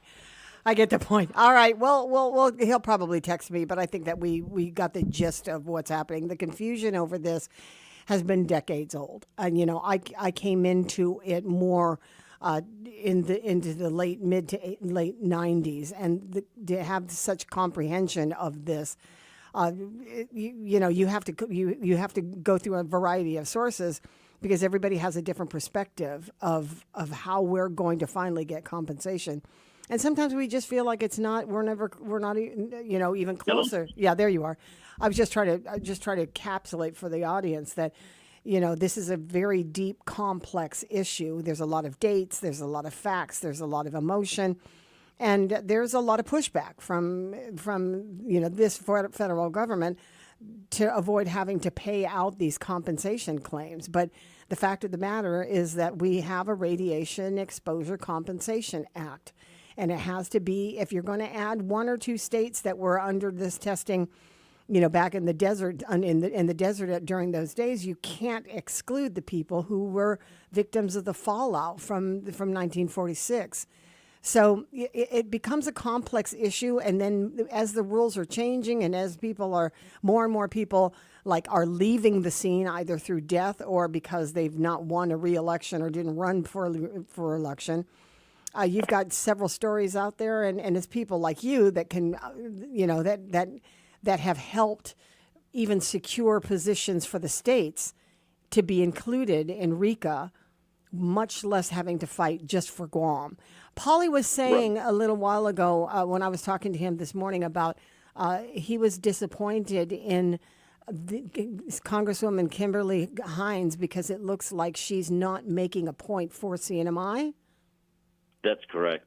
Matter of fact, we put out a lot of phone calls. We sent it to the WhatsApp. It was even on the news. We're still trying to contact, well, not me, but the folks from the Matua Council, the folks from Tinian, Rhoda, and Saipan's trying to get a hold of her. And hopefully that what we're trying to do. Also, we even asked the Congressman, Delegate Moylan, to call her personally and say, hey, look, do you want the CNMI to be in this amendment? So hopefully she'll get a hold of him today or the last minute tomorrow, because the folks in the CNMI do want to be included in this amendment. Yeah. Okay. Well, hopefully that happens. We're not playing catch up with the CNMI, or is not playing catch up with the effort, because they've been very vocal about it for many years. These folks that have been affected by radiation exposure. But is there anything you want to add before I let you go, Robert? No, I think we're trying to fix this, and I just hope and pray that we get it into the amendment. If not, and if it gets kicked out, then at least hopefully this time we could work with Mike and Julian and the congressman,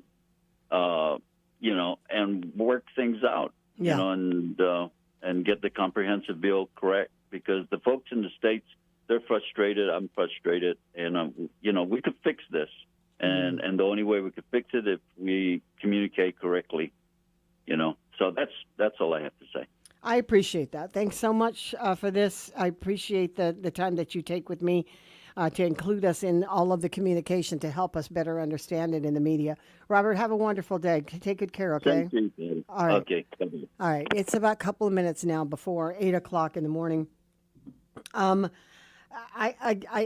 gotta say, there are many, like I said, there's been many hands that have been in this conversation. And when the push comes to the shove, as it is now, I think that these guys hold a lot of stock. And I'm not just saying Kimberly King Hines, I'm saying with James Moylan, that they hold, and with Mike Nicholas as well, they hold a lot of hope that these guys are fully understanding what the consequences are if we don't make sure that Chamorros or the Guamanians have been put in this position and have been fighting from the very beginning for there to be some kind of inclusion.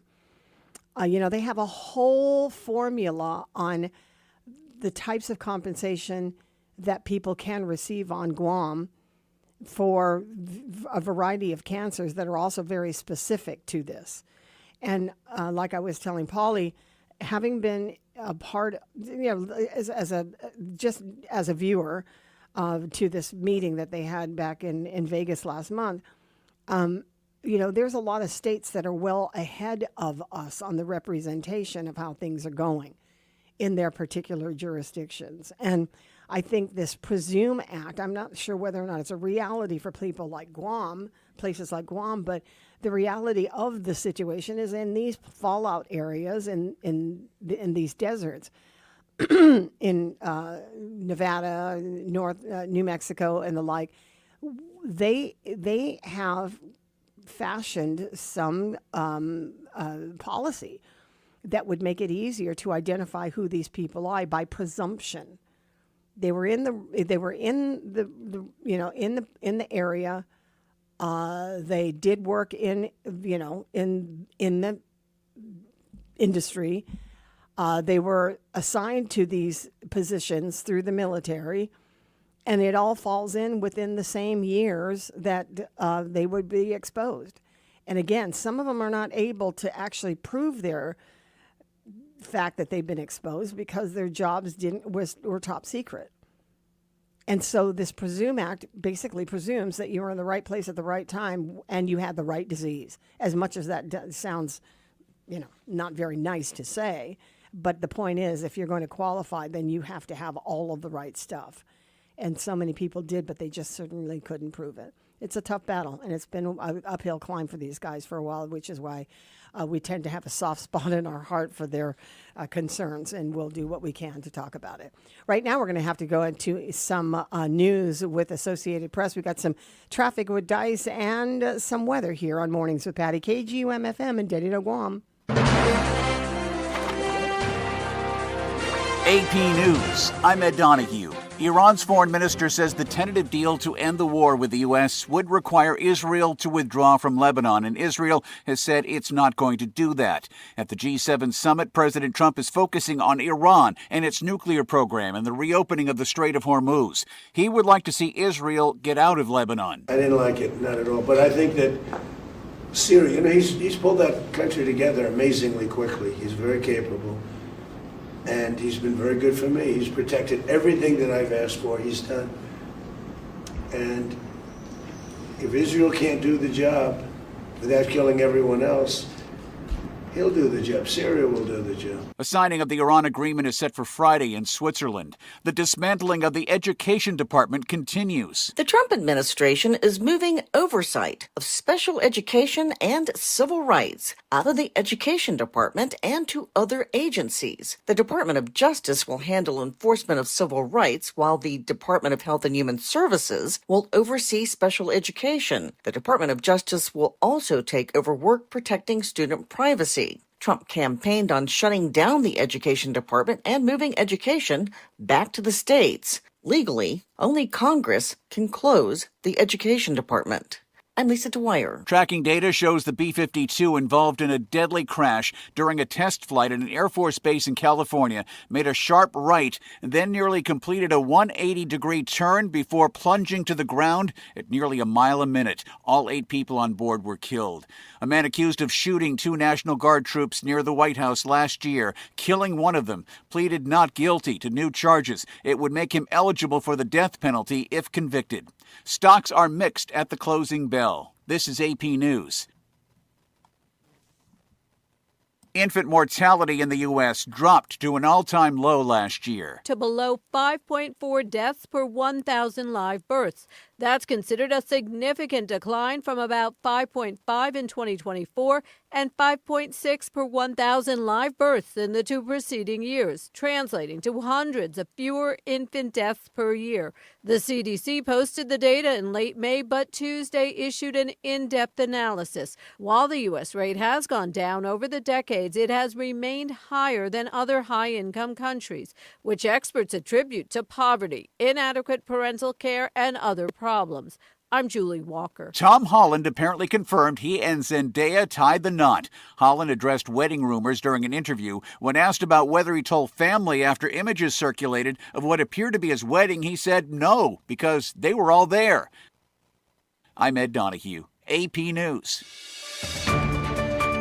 You're listening to Mornings with Patti, where the conversation belongs to everyone. Half a day, Guam. This is Paul Stanko with your National Weather Service. Mostly cloudy skies will be the rule for the rest of this week as a developing tropical disturbance currently north of Chuuk heads our way. Northeast to east winds of 10 to 15 miles per hour could reach 15 to 25 miles per hour Friday. Scattered showers today through Thursday night could become numerous Friday, then diminish for the weekend. Seas of 3 to 4 feet could briefly spike to 6 feet, then go right back down. Fire danger is moderate. We'll have to see just how much rain the disturbance actually brings. And a moderate risk of rip currents along east-facing reefs could become low on Saturday. The latest weather information is always available at www.weather.gov/GUM. The road to Adelude continues. This time, we sit down with Republican candidates. Vice Speaker Tony Atta and E.J. Calvo. Catch the full conversation that took place on May 5th on the Wave 105's YouTube channel. Stay informed and hear their vision for Guam's future. Wave 105 is a glimpse of Guam radio station. Oh, yeah. All right, guys. Good morning and half a day, everyone. It's 8:05 on a Wednesday morning, June 17th. Let's hit the streets right now for your last look at your traffic report, brought to you by Guam Auto Spot. Schedule a test drive. Give us a call at 478-AUTO or check out our inventory on our website if you head to GuamAutospot.com. We're going to roll to the southern end of the island, Route 2 in Humatec. Traffic is light, moving great this morning around Hoggett, as well as our friends up and around Santa Rita Sumai this morning. We do have some delay for our friends getting in and out of the Naval Base this morning, as well as our friends up and around PD. It looks like traffic is light through Nimitz Hill, Asen, as well as Anigua. No delays getting around the Naval Hospital this morning. However, outside the Agania Shopping Center, it does look like we got a little delay there coming across the Bank of Guam intersection or around the Superior Court of Guam. For our friends in the Mongmong to Mighty area, we got some north as well as southbound traffic this morning around Payless in Mighty. And we got some northbound traffic for our friends getting around that Barragata fire station. Now, for those that are hopping onto Route 10, that's going to be in Manila, we would like to remind and encourage all the motorists to please, guys, watch your speed limit this morning. Let's keep our eyes on the roads. Make sure you're not texting and driving. And remember, folks, seatbelts are sexy. We are moving forward with your traffic report right here on the Wave 105 FM. All summer long, Chili's Party Platters make celebrating easy and delicious. Perfect for grad parties, family gatherings, or anytime you're feeding a crowd. Available for pickup or for delivery. Only at Chili's. Great value and memories happen here. celebrating America's 250th birthday. We the People hasn't always meant all the people. It took 144 years after our nation's founding for women to win the right to vote. The suffragette movement in the U.S. began in 1848 with a women's rights convention. But back then, the idea of women being able to vote seemed too extreme to some of the attendees. Susan B. Anthony became the leader of the movement in the 19th century. It was we the people. Not we, the white male citizens, nor yet we, the male citizens, but we, the whole people, who formed the Union, and we formed it, not to give the blessings of liberty, but to secure them. Not to the half of ourselves and the half of our posterity, but to the whole people. By 1918, 15 states had granted women the right to vote. A year later, Congress voted in favor of all women in the U.S. having that right. And in 1920, the 19th Amendment was ratified by a majority of the states. Today, we take that right for granted, and women have run for some of the highest offices in the land, including president. When a warrior faces adversity, he fights through it. He finds a way. Freedom isn't free. Rolling strong. Belief. Believe you can, and you will. Wheelchairs for Warriors provides mobility solutions to veterans and first responders injured in the line of duty. Join the mission and visit wheelchairsforwarriors.org. The views and opinions expressed on this program are those of the show hosts, guests, and callers, and do not necessarily reflect the views of the staff or management of Wave 105.1 FM, Glimpses Media, or our partners. We strive to provide quality, respectful, and engaging content, and we welcome you to participate in the conversation. Thank you for tuning in to Wave 105.1 FM. Enjoy the show. This is where Guam comes to talk. Wave 105, a Glimpses of Guam radio station.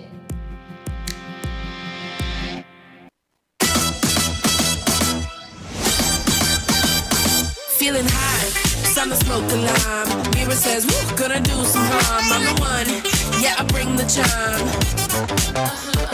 Step aside, let a real one through. Thunder in my walk, lightning in my shoes. Just to watch, baby, I'm the view.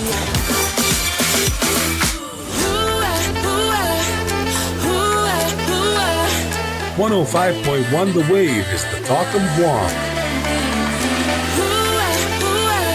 Keep that good vibe going right here on Mornings with Patti. Watch me do it like, I do it like, I do it like, yeah. Watch me do it like, I do it Yo, like. yo, 8:10 in the morning. A good morning to everyone, and especially a big thank you to those who were able to get on the air with us. Mostly to talk about things that are happening within our government. I really have a bleeding heart for the situation for Rika, because they've got to make sure that they change all of these dates to make it to make it relevant to Guam, or for Guam by Thursday, which is tomorrow, or 2 days from now on their time. Yeah, and I guess that's why he was critical of James Moylan, because he included in this what is the word I'm using? Resolution, that there be a amendment. That is, that there be the dates that does not include much of what is happening for Guam and other peoples who suffered under this exposure. So we're hoping that get things together. I just received a message from somebody, a dear friend, who sent me a note of urgency this morning. She writes, "Hi, all. Child Protective Services is facing a crisis with a rising influx of foster children needing care. Is there a way for you all to get this information to your small group church community groups so we can recruit more Christian foster families? We have 51 kids in one shelter. Oh, man. 12 kids in another shelter, ages 2 to 18. 6 children are up for adoption, several babies needing placement, and the crisis is at an all-time high. We have a huge need for foster parents. If you are at all interested in learning about the foster care crisis, how to be a foster parent, and the application process, please come to the Harvest House Training Center tomorrow night, Thursday, 7 to 8. Or text Bethany Taylor to get more information. Harvest House, big efforts by them. And sometimes it does get as desperate as we are actually talking about it, as we were talking about this.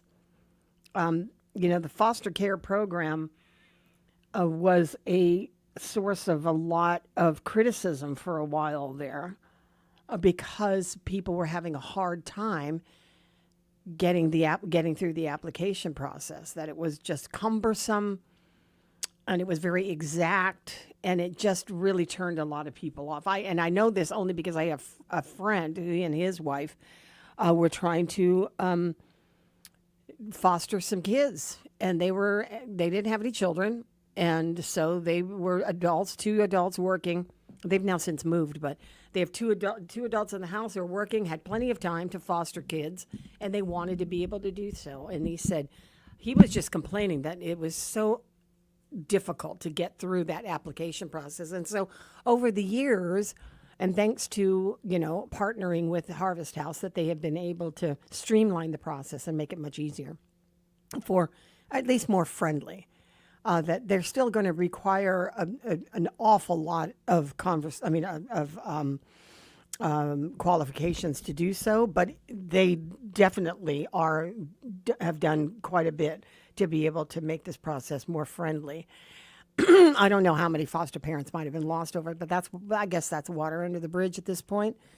But it's just finding people, and it's very specific to Harvest House. They're looking for Christian families, so to share it with your church groups and your church communities that this is where it is. This, to me, is where pro-lifers can put their money where their mouth is. We talk about this every election year for sure, about abortion rights, female reproductive rights. And you have those who are just staunch against any form, well, not any form, but the form of abortion. And that pro-lifers always say, there's a family out there somewhere.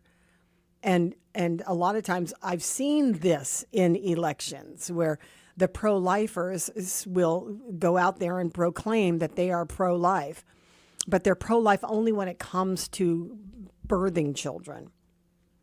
The rest of it falls on deaf ears, that you don't see them necessarily involved in the pro-life action by adopting or by foster caring or any of that, that a lot of times that's just the one way. We're pro-life because we don't want you to have an abortion, but we don't demonstrate that we're pro-life after the child has been born. And so when they don't run to the aid, then you have to take sort of a note, like you're yelling and screaming at the top of your lungs that you're righteous in wanting to help children in the deepest parts of their lives after birth. But you're not going to be, assign your name onto some kind of effort where you are doing more than just giving us lip service about your need to keep people alive. And that all has always sat with me, because the conversation in many elections have been brought up, and it has made or broken candidates. That it was pretty black and white. It's either you're going to be pro-life or you're going to hell. And that's the way, trust me, I was there. That was the way that it was produced in the conversations during election time. It always sneakily goes away after a couple of years. But for the most part, you don't hear any of these people who have been arguing against abortion actually doing something in another arena to preserve life after birth. And again, it kind of rubs people the wrong way. And I've always called for it. You're called to action here. You're called to assist. And I get it. The commitment to raise children has got to be there. And there are plenty of people who have that commitment. They either don't have children and they want children, or they want them already potty trained, right? And so they're not willing to, they don't want them at birth. They just kind of want them when they're already established as a human being. I get it. I get it. Kids are not easy to raise, and the commitment to raise them is huge. So I'm not saying just because you're pro-life, you have to go out and scream that you're going to go adopt 17 kids. That's not what I'm saying at all. I'm saying, what are you doing to help decrease that population of kids that don't have a place to go? What are you doing? And, okay. Okay. I just reached out to Bethany Taylor. She's actually on a Zoom call, so perhaps we'll find a way to have a conversation with somebody else. So I think that's a situation that has to be addressed, and I hope that it is. 17 minutes after 8. Got a question for you. Hey, let's go. Okay. You are the boss. Okay? Got it. You have a employee that has come down on their luck. They got the job, but you knew that they were having financial troubles and troubles, definitely troubles, right? Right on. And nice person, Okay. very caring and all of that, and what you know of them in the first, 6 months? Right on. Now they've come across some problem where they have, I'll read it to you. Dilemma. We just hired a girl. She came into my office this morning in tears because she's getting kicked out of the hotel she's staying with her cousin and 2 dogs by 4 p.m. She has no gas, an overdrawn bank account by $700, and she hasn't eaten in 3 days. She said she has no choice but to sleep in her car tonight.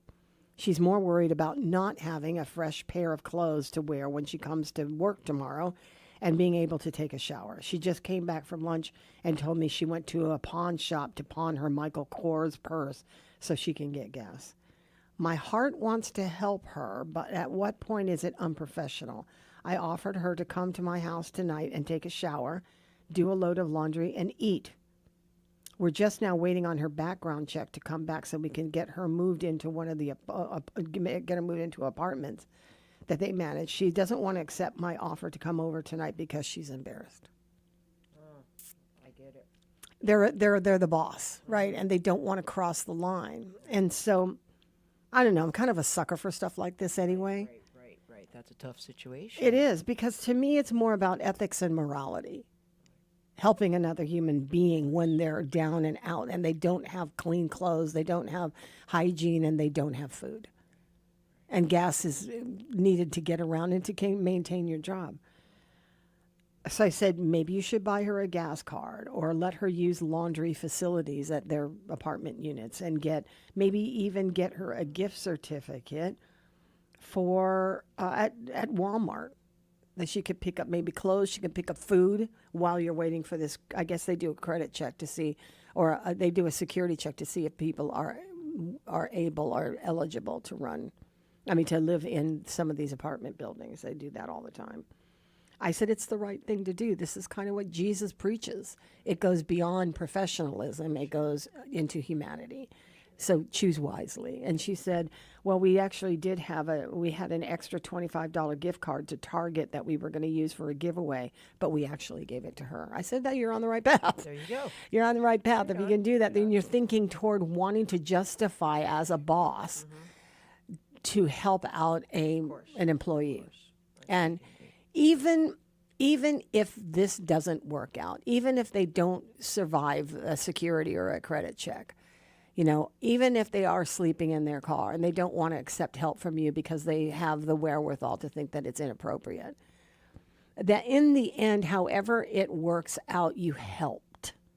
You got to look back on your performance and say, did I do anything to help out this situation? And sometimes beyond professionalism, just plain old morality does the deed. And so don't ever be afraid to exercise good morals and good ethics. That doesn't have a price tag on it necessarily, and it certainly doesn't have, a docking system that you were trying to be professional by not helping somebody in their darkest time. Even if she gets bumped and even if she has to live in her car till something else comes up, you've done something. We tried. Right. You tried. Exactly. You just tried. That's not an issue here. I don't think. I don't think it's an issue. I feel like I have seen it happen, but I feel like people in the workforce, when they see somebody who's down and out, that they will do something to help them out. I think that that's just kind of a no-brainer for many people who live here, that we don't think about it twice. We just do it. We just act. Yeah, and however it happens. Now, here's the thing about this. I've met this lady. Oh. And she's a very kind girl. Very kind girl. But, you know, kindness, you don't know people. You just don't know people. And you can be skeptical of somebody who's, you know, walking up and they want to be your best friend immediately, right? And whatever, that, you know, it was a kind gesture, probably not going to happen immediately, but, you know, you do work for an organization that I was at, and I don't work with you. I have nothing to do with you. You just came up to me and introduced yourself in an appropriate setting. Okay. Because we had mutual friends. Yes. You didn't ask me for money. You didn't ask that. That's when I would become sus, right? Like, yeah, oh, man, I met you 5 minutes ago, and you're asking me for $10 so you can get gas.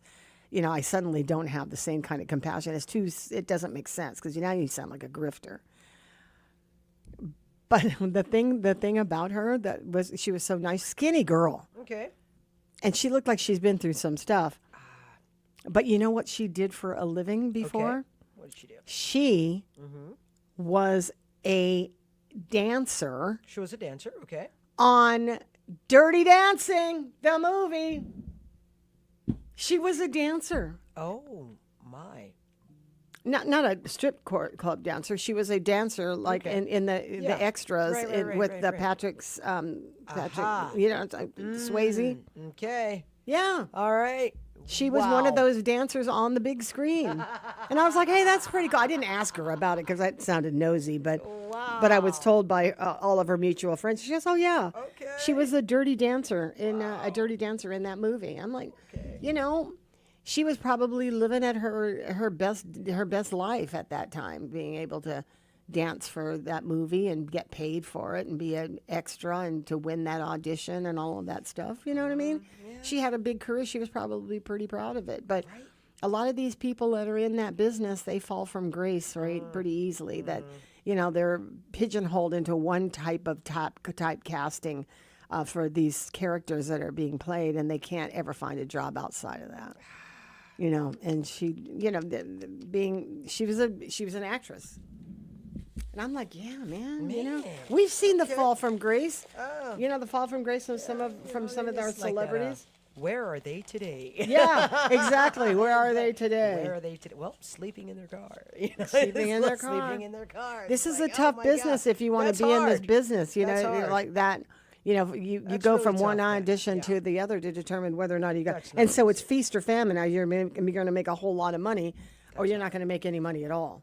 Or you'll make a lot of money for the time being, and then that would have been your biggest gig. Yeah. It's like, you know. That's hard. Mm-hmm. That's a really tough situation to be in. Would you give? All the royalties and, you know, the years of acting and, you know what I mean, just Would you give? Oh, yeah, for sure. Yeah, right. For sure. I would.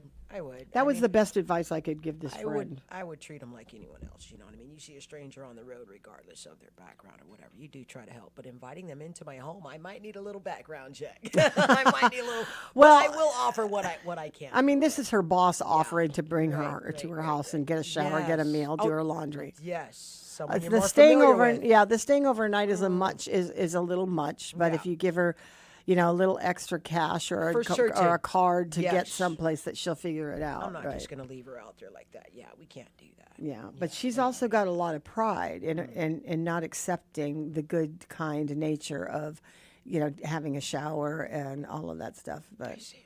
I'm following. But she seemed to be like a really nice lady anyway. That's tough. That's a hard one, you know. You know, there's peers and, so true. You know, call the friends together and be like, okay, guys, here we go. We got Bethany, and she's now homeless. It's like, you know, how do we help Bethany? So, yeah. You know, kind of figure something out for her, and you know, I couldn't leave her out there. Yeah, I couldn't leave her out there either. Yeah, I can't. But you know, we've also seen these horror stories happen where you have to have a really deep scrutiny of the person that you're bringing in to expose to your kids to or your home to. You know, you've got a lot of, things in your house that are liftable. You know, they know where you live now, and we've seen these stories go south, real south. Grifters coming through. People falling for the gag, and then they get murdered in their own home, you know, or in their sleep or something. They've now figured out where you live and then now know how to gain access. Most likely, they know where all the doors are, they know where all the windows are, and you just don't know. You got and the sad part about it is that being a good Samaritan in these days, it wasn't like back in the days when you're a good Samaritan, whoever was receiving the goodness was actually grateful for the goodness. But then you've had those cases, where people were that was just their method to get in and closer to you, so that they can bust a move somehow or another to get to you and steal your stuff or take your life or whatever. I'd be the first person to say do so with caution, or hopefully that background check comes out good. That's right. Like she had dinner at my house, and today we found out that she was a serial murderer. How'd you like that stafal? God, that's your last meal. What did you get? What? Yeah. All right, I can only help you so much Yeah. now. One of my friends even asked that too. They're like, if I don't forward all of the prayers, right? They're like, these prayers? This is when internet and WhatsApp and all that stuff was really coming. You can forward, and it was mostly through Facebook. They'd be like, forward to 16 people. Okay. Your love for God. Otherwise, you'll be banned from heaven. So they called me up, and I don't know why they called me, but they called me up and they said, should I forward these messages onto other people? That I'm instructed to do so from people, because I don't want to be the one to break the string, right? Following. And I had a couple of words for them that were pretty funny, but at the time I was saying, do you think that you're not going to get into heaven because you didn't forward a message to 6 other people and you broke the string? I'm sure that there's somebody out there that also broke the string and then restarted the string. And I'm pretty sure that all of your life that you've done all the things that you were taught to do that was right and kind and moral and all of that was not going to be the ticket that was going to get you to hell. So I'm pretty sure that if you didn't forward to 6 people, that you're not going to, be at the gates at the end of the world, right? You're not going to be at the gates begging for mercy. Right. I would say if you really feel like you want to, if you really want to evangelize to the next person, you probably should give them a call, or pray for them or something. You could do that without sending a thread to because people make money off of these things. The more and more that thread goes, the more and more money that they're getting because people are subscribing to what it is that they're doing. I just say do it on your own if you don't feel like you don't want your entire existence of your friendship with or your relationship with God to be judged by these 6 people. Facebook said I'm going to hell. Yeah. But a lot of people were scared of that back in the day. Because it was a scam that got people to do it, right? Yeah. Facebook said I'm going to hell. Facebook said I'm going to hell. That's funny. That's wild. I got you. I got you. All right. Well, let's take a break, shall we? Let's go. You ready to do that? Okay, babe. We'll be right back. Here we go.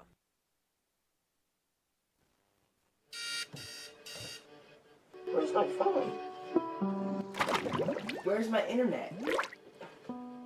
What happened to my church? What happened to my house? My phone, my newspaper, my internet, my church, now my house? How did this all happen? Freedom. It's an American thing. From AmericanThing.org. Introducing the all-new Subway Wraps. Now you can make any footlong a wrap. Light, delicious, and satisfying without weighing you down. Subway Wraps make fueling your day easier than ever with bold flavors and fresh ingredients. Try the cheesy garlic steak wrap today. Subway. Eat fresh, feel good. Half a day. This is Luella Lucinio, host of Pinas de Guam. Together with the Filipino community of Guam and Wave 105.1, we proudly celebrate Philippine Independence Month with the theme Kalayaan, Kinabukasan, Kasaysayan, Freedom, Future, History. From Guam to the Philippines, we honor our shared history, celebrate our freedom, and build our future together. Mabuhay ang Pilipinas at Guam! Celebrate Father's Day with Power 98 and Wave 105 as we honor our first heroes. To enter, send a WhatsApp message or call in and share your funniest or most heartfelt dad story. Winners will be revealed from June 15th to June 19th, and you can win your dad a special bundle prize. Stay locked in to Power 98 and Wave 105. Brought to you by Guam Plaza Resort, Nana's Cafe, Roots Grill House, AutoWorks, Jollibee, Proline, and Cream and Butter. Real talent is defined by what people can do, not where they learn to do it. So by stopping at the education section of a resume, you might throw away the perfect hire. Skills First Hiring helps you see talent others miss, like more than 70 million stars, skilled through alternative routes. Let their story unfold and gain a competitive advantage, because hiring managers who start with skills are 60% more likely to find a successful hire. Hire skills first. Learn why at tearthepaperceiling.org. Brought to you by Opportunity at Work and the Ad Council. The road to Adelup is off and running. This time, we sit down with Republican candidate Speaker Frank Blass and Dr. Mary Okada. Catch the full conversation that took place on May 7th on the Wave 105's YouTube channel. Stay informed and hear their vision for Guam's future. Wave 105 is a glimpse of Guam radio station. Where the coffee is strong, the opinions are stronger, and the vibe is always local. Wave 105, Glimpses Media. It's time to preheat the oven and dive into the high-stakes culinary physics behind Europe's most delicate paper-thin pastry. Welcome to the National Day Spotlight for June 17th. Step into the kitchen for National Apple Strudel Day, and you will encounter a traditional baking challenge that requires absolute technical perfection. Unlike standard American pie crust, authentic Viennese strudel relies on a high-gluten dough that must be hand-stretched across a massive table using only the backs of a baker's hands. Old-world culinary tradition dictates that the dough must be stretched until it is so impossibly paper-thin and translucent that you can easily read a morning newspaper through the sheet without tearing it. If the dough's too thick, the pastry turns out gummy instead of light and flaky. It is a true test of patience and dexterity. Today, track down an authentic bakery or roll up your sleeves and try baking a classic scratch-made strudel in your own kitchen tonight. I want a strudel. I think we'll wait till we get to Europe and go have it there where it's perfect, because I'm not patient enough to do this. Oh, come on. You can go get those kits at a store, right? Punch it out. Yeah, no. And get in the back of the hand and stretch it. And I'll go find, oh, wait a minute. Where do I find a morning newspaper to read it through? We are also celebrating National Mascot Day and Global Garbage Man Day. I'm Alice Anderson. And I'm Marlo Anderson with National Day Calendar, reminding you to celebrate every day. If you're looking for world-class website hosting at a fair price, Pair Networks is your best choice. Whether you're a professional web designer or a beginner just getting your site online, Pair Networks has a web hosting plan that's right for you.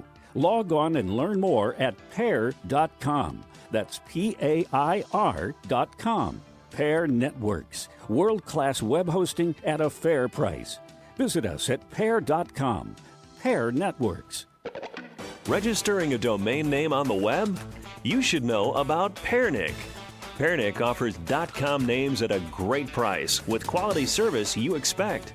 Because Pairnick is powered by internet leader Pair Networks. Whether you need a domain name for business or personal use, Pairnick is your best choice. Remember Pairnick when you need a domain name. That's PAIRNIC.com.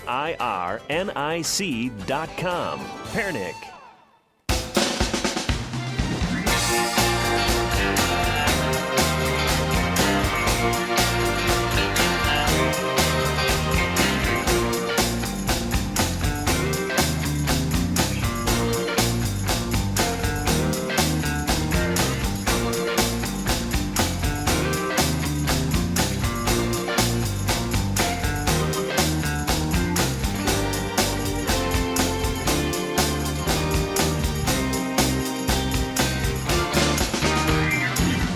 Groovy, baby.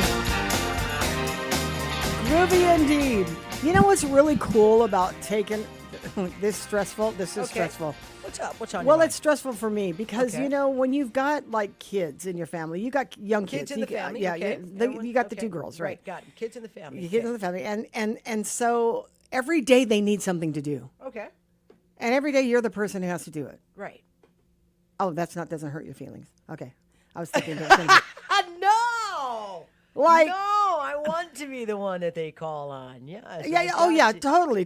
Yeah. But it's like I want to go. Competition's thick in my family. Be like, oh, you're the favorite this week. Where'd you guys go? Oh yeah. That's kind of where I am. It's tough. It's well, hard. You know, Riley doesn't go to parks and play on swings anymore. Okay. He's a 17-year-old boy, right, heading into college, Okay. and his life is about, you know, his life is much different from a lot of kids. He's a quiet kid. He's a quiet kid. So, Right on. I know him like I know him since the day his amniotic fluid flew in my face. Right on. So. I know him very well. It's just that when you've been separated from a grandchild for that long, Right. we pick up where we left off. I'm not even worried about who do I get to know you. Now I know you, bro. Right. Don't even try. It's just that what their interests are at this time. I keep going back to when I was 17 years old, right before college. I am not that same person as he is. He's far more conservative. Don't do it, Patty. There's no Two smoking. different- There's no drinking. There's Two no. creatures from two different decades, Patty. Can't compare. Cannot do it. The only thing I can do is sort of laugh at myself and make it look like that I'm self-deprecating humor makes them always get to have a good laugh. Yesterday, Play golf. Do golf. Does he like golf? I'm you know pretty what? sure That's he a might good enjoy- one. Maybe I'll take him to golf. Maybe but golf. but he was yesterday. He had to go take his first drug test because that's what Okay. the job requires. Right on. So he says, okay, it's in this building. You have to go over here. And I go, oh, okay, I know exactly where it is. I'm going to go pull up right now. So I go, are you cool? Just go walk down this stairwell and go get your drug test. He goes, yeah, okay. So we after about 10, 15 minutes, he comes back, gets in the car. And I go, so how was it? And he goes, I failed. Oh. He goes, I failed. I go, what? You were doing drugs without me?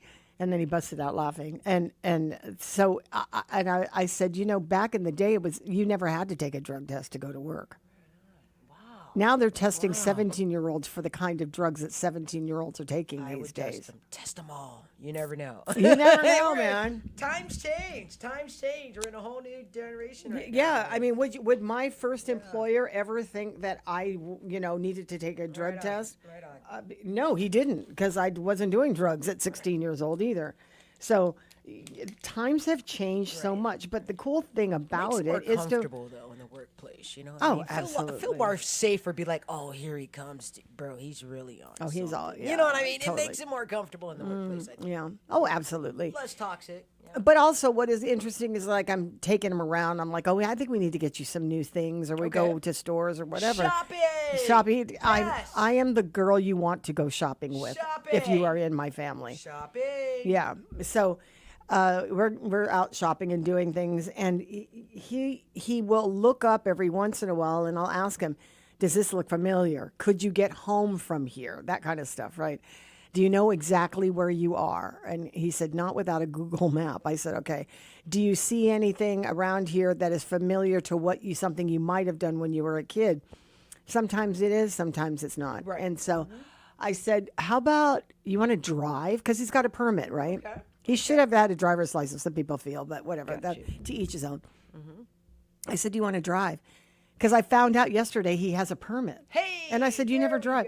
He doesn't drive in New York, in what do you call it, Vegas, because they're all nuts over there. You know, it's just the freeways are fine, but he doesn't drive the freeway. And so he's just like, he's been taken to school, and he doesn't really have an interest in driving anywhere. He likes all my kids were like that. Some of them didn't get a driver's license until they were 21. And they all went and got it themselves. I didn't help at all. They had to go through that graduating whatever For sure. driver's school. Yeah. Uh-huh. So he has an actual permit where it could allow him to drive on Guam. And I think if you're going to learn to drive, Guam is the easiest roadways you get to navigate than someplace like a bigger city like Vegas, right? Guys, good choice. Good choice. Yeah. So I asked him. I said, "Do you want to drive into Tumon? Because we're close by. You know, it's like not a whole lot of traffic. There's not a whole lot of anything going down there. Where I said, "Do you want to go?" And he goes, "No." Oh, no. You could not. You could not pay me to not want to. Every time somebody was getting in a car, I was jumping into that seat asking if I could drive when I was 16, 17. For sure. I wanted to drive so bad. I drove Trying to drive around with anything. their parents all day. It's like, no, yes, I'm ready. Oh, You're no, embarrassing. It's like, yeah. you're embarrassing me. I need to go on my own. I did that. I did that. My dad was driving. My mom was in the front seat. I was in the back seat. We pulled into, I don't know what Shell was in Tamuning at that point, but I think maybe it was a gas station. But we pulled into there, and I begged my dad, begged him, let me just drive the rest of the way home, right? And he was like, no, Pat. That's not a good idea. That's why my mom was on the other side going, oh, hell no, right? So I was like, come on, man. I'm never going to learn to drive if you guys don't trust me to drive. So my dad said, okay. My mom was him and hum. She's like, oh, whatever. You get to sit. I'm going to sit in the back seat. I don't want my head to go through the windshield. My mother did not trust me. My head through the windshield. Yeah, she didn't care. She didn't care. So my dad was in the front seat, and I had the confidence of Miss America. I was in that driver's seat. Get it? I was 16 years old. Yes. I was going to drive my parents around in this little silver maroon Caprice Classic. Nice. 1975. I was rocking that sedan, right? Plush little car. It's a little bougie car. So I get in. I'm like, how can you screw this up? So I get in, and I'm at the driveway to pull out onto Chala San Antonio. This is like 1975, right? Okay. And so I'm getting ready, and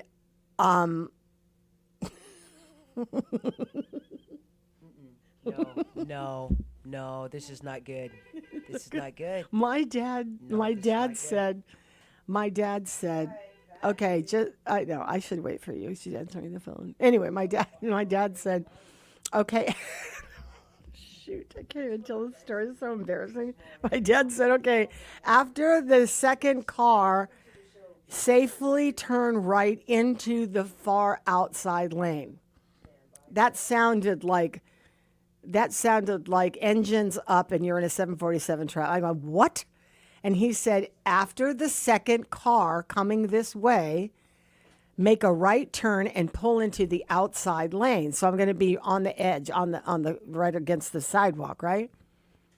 And I'm like, I look at him like, you're not the boss of me. Don't tell me what to do, right? If I did not pull out of that car by gunning the engine to get onto that roadway, and my damn shifting gear shift was in reverse. That was such a humble experience. My mother, I don't know how many expletives other than Jesus Maria say. She had that. Jesus Maria say. My dad was no. My dad was so calm and cool. He's like, no. Put your foot on the brake. He was just like calm. I was like dying. Like the best instructors. Oh yeah, he was the best. My dad was cool. My dad was cool that way. My mother's expletives abound in the back seat. We're gonna die. Yeah, she's like, fricka. And my dad's like, no, Patty. Just put it in park. Right?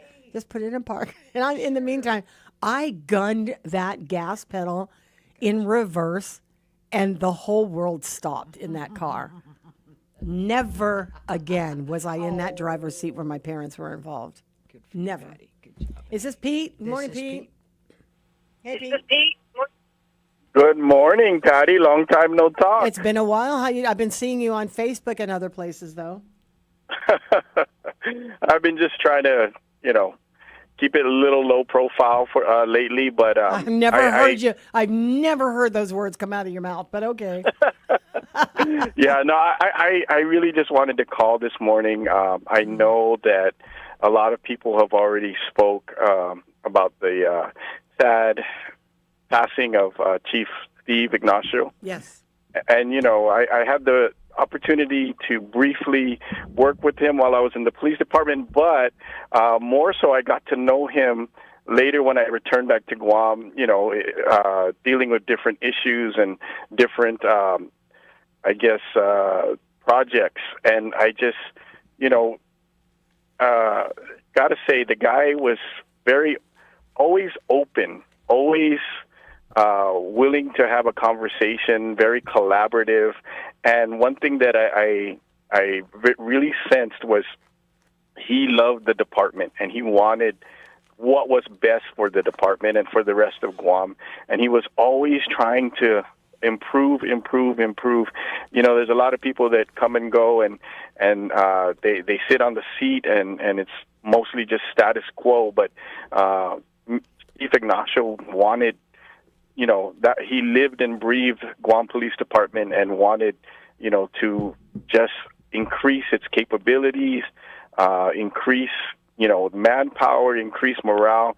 He was a fighter for the Guam Police, which, you know, at the end of the day is part of the community, and he was a fighter for the community. So I just wanted to you know, express that out on the air, that Steve, losing Chief Steve is a huge loss for Guam. Absolutely. You're not the only lawyer who has said, you know, that how they felt. You're not the only one. I heard from a number of lawyers yesterday, and I don't know what the relationship, or even if it is a contentious one between lawyers and police officers, especially if you're a defense lawyer, right? And what happens in the police department. Is there ever bad blood in the police department? I would say it's never about, you know, the fact that it's a defense attorney. I think even prosecutors and police don't get along sometimes. Sometimes it's a personality conflict, right, for a certain person, certain prosecutor or a certain defense attorney, right? So not all prosecutors are respected or you know, there's no there is some animosity there sometimes for certain prosecutors that just have a attitude of like, I tell you, you know, I tell you what to do, and you do this and do that, instead of a collaborative relationship and a symbiotic relationship when they feel like they're a superior to the police, right? Yeah. That doesn't go over well with officers. Well, it certainly doesn't go over well if somebody is fighting and enforcing the law and fighting crime, and you have a prosecutor who's in it for the ego or that wants it to be done his way. Nobody wins, especially if it's very clear that there was criminal intent. Nobody wins in a case like that. So but there can be a contentious relationship between the. But I'm getting, I didn't know him as long as you did, but I'm getting from, you know, his more than 30 years in police service that he did not rub anybody the wrong way. I have never heard one single person in his past step up and say, well, not that they would now, but ever in my dealings with the police chief. I've heard some stuff about police chiefs in the past. Oh my gosh! Right. You know, we all know the controversial ones. Yeah. Yeah. Well, when he and I were in the department, he was senior to me, and he and I had one situation where we had a disagreement. But other than that, you know, after that, it was totally professional and amicable. But and that's natural. You're going to have disagreements, right? Yeah. But I do remember very specifically, he and I had a disagreement, but we worked it out. It wasn't. It was professional. It wasn't personal. There was nothing personal about it. It was just we had different professional opinions on a certain thing, and it got settled. Yeah. But then after that we forgot about it, you know. But thinking back many years, I do remember that he and I had a big disagreement on a certain issue in the department, and but that was water under the bridge, like, you know, like they say. Away. Yeah, right away. Yeah.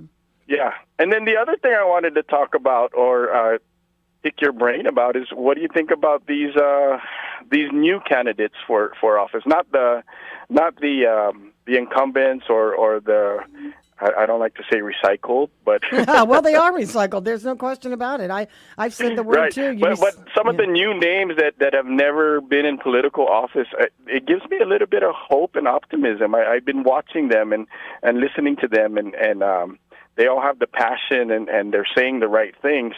But also, life has taught me that sometimes, you know, I get excited about people, and only to find out that either they don't deliver or they end up being a dirtbag.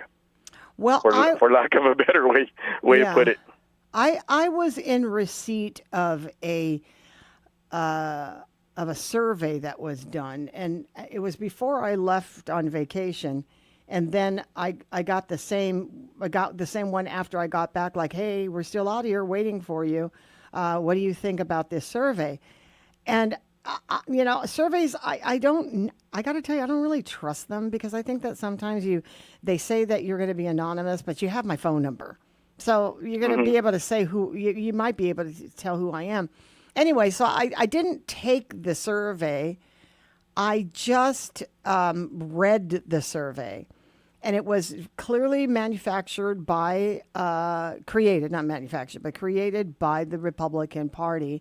And it was designed. It was designed. Yeah, designed. Thank you. And it was designed for the Republicans, and specifically the Ada Calvo campaign. Have you seen that one? I'm trying to find it in my notes right now. I've seen many different surveys, and you're right. You have to look at it and see whether there's any inherent bias into the survey, and that should just be a red flag right there. And then the other thing is, there are these surveys, and you got to ask, okay, who was allowed to participate, right? Well, is someone from South Africa voting? Is someone from Tunisia voting, right? You got to make sure that these are surveys that are designed to be non-biased and to only have participants that are from the target audience that are actual voters. And those, unfortunately, are the surveys that have to be done, the old-fashioned way, where you're either in person or you call them up and say, hey, are you a voter? What is your age? Are you male or female? Things like that. Verify who these people are. Well, and then you can take that kind of survey a little bit more seriously. Well, actually, this wasn't a survey. This was a survey that was asking questions about, it started off, if you were to vote now, who would you vote for? Would it be Frank or would it be, Ada? And then it got more specific in that one question that was a complete obvious branding of what the survey was about. Would you have voted for Tony Ada if he had not chosen E.J. Calvo? Have you seen that survey? I saw that one. Yeah. And, I too did not take that survey. Yeah. Because I think, I can't reverse engineer what they're trying to get at, but I have a sense of what they're getting at. I drew the conclusion that E.J. Calvo was a liability. That's what I got from that survey, that he was more of a liability than it was. Listen, I'm not saying that he is. I'm saying this is what the crux of the survey was. Because it was central to, do you believe that he could do a good job? If he hadn't chosen EJ, would you have still voted for Tony Ada? So that said to me that there are liability issues with EJ Calvo. And so I don't know who's doing this. Is it a self-serving, like Tony Ada's kicking himself because he chose him as a running mate, or is it coming from any of his competition? Or is it an operative from another camp that's trying to, disgrace or make you think about something you may or may not have thought about? But I will tell you that even before this survey came out, that's what people were coming up and saying to me, that Tony Ada could have won this if he had a different, if he had a different running mate. Well, you can say, people say that about other camps as well, right? Oh, yeah, no, maybe so, but not this time. They're not. There isn't. Mary Okada? Who would they say that about? Mary Okada? Who would they say that about? Dwayne Santos? Well, look at the other camps as well, not just the Republican camps. No, exactly. Would they say? Are they saying this about Tina? Or Dwayne St. Nicholas, or Sabina I've heard Paris? Different things, whether or not all three of those camps of the Democrat side, some people like either the first or the second, right? Either the governor or the lieutenant governor, and they dislike the other. So I think that's just political, No, I think you're missing what the point is here. That we're talking. No, I get it. I get it. Okay. But what I'm saying is, I'm hearing sort of the same thing. People saying, "Well, did Joe pick the right, running mate in Dwayne? Did Therese pick the right running mate in Sabina? Did Josh pick the right running mate in Tina?"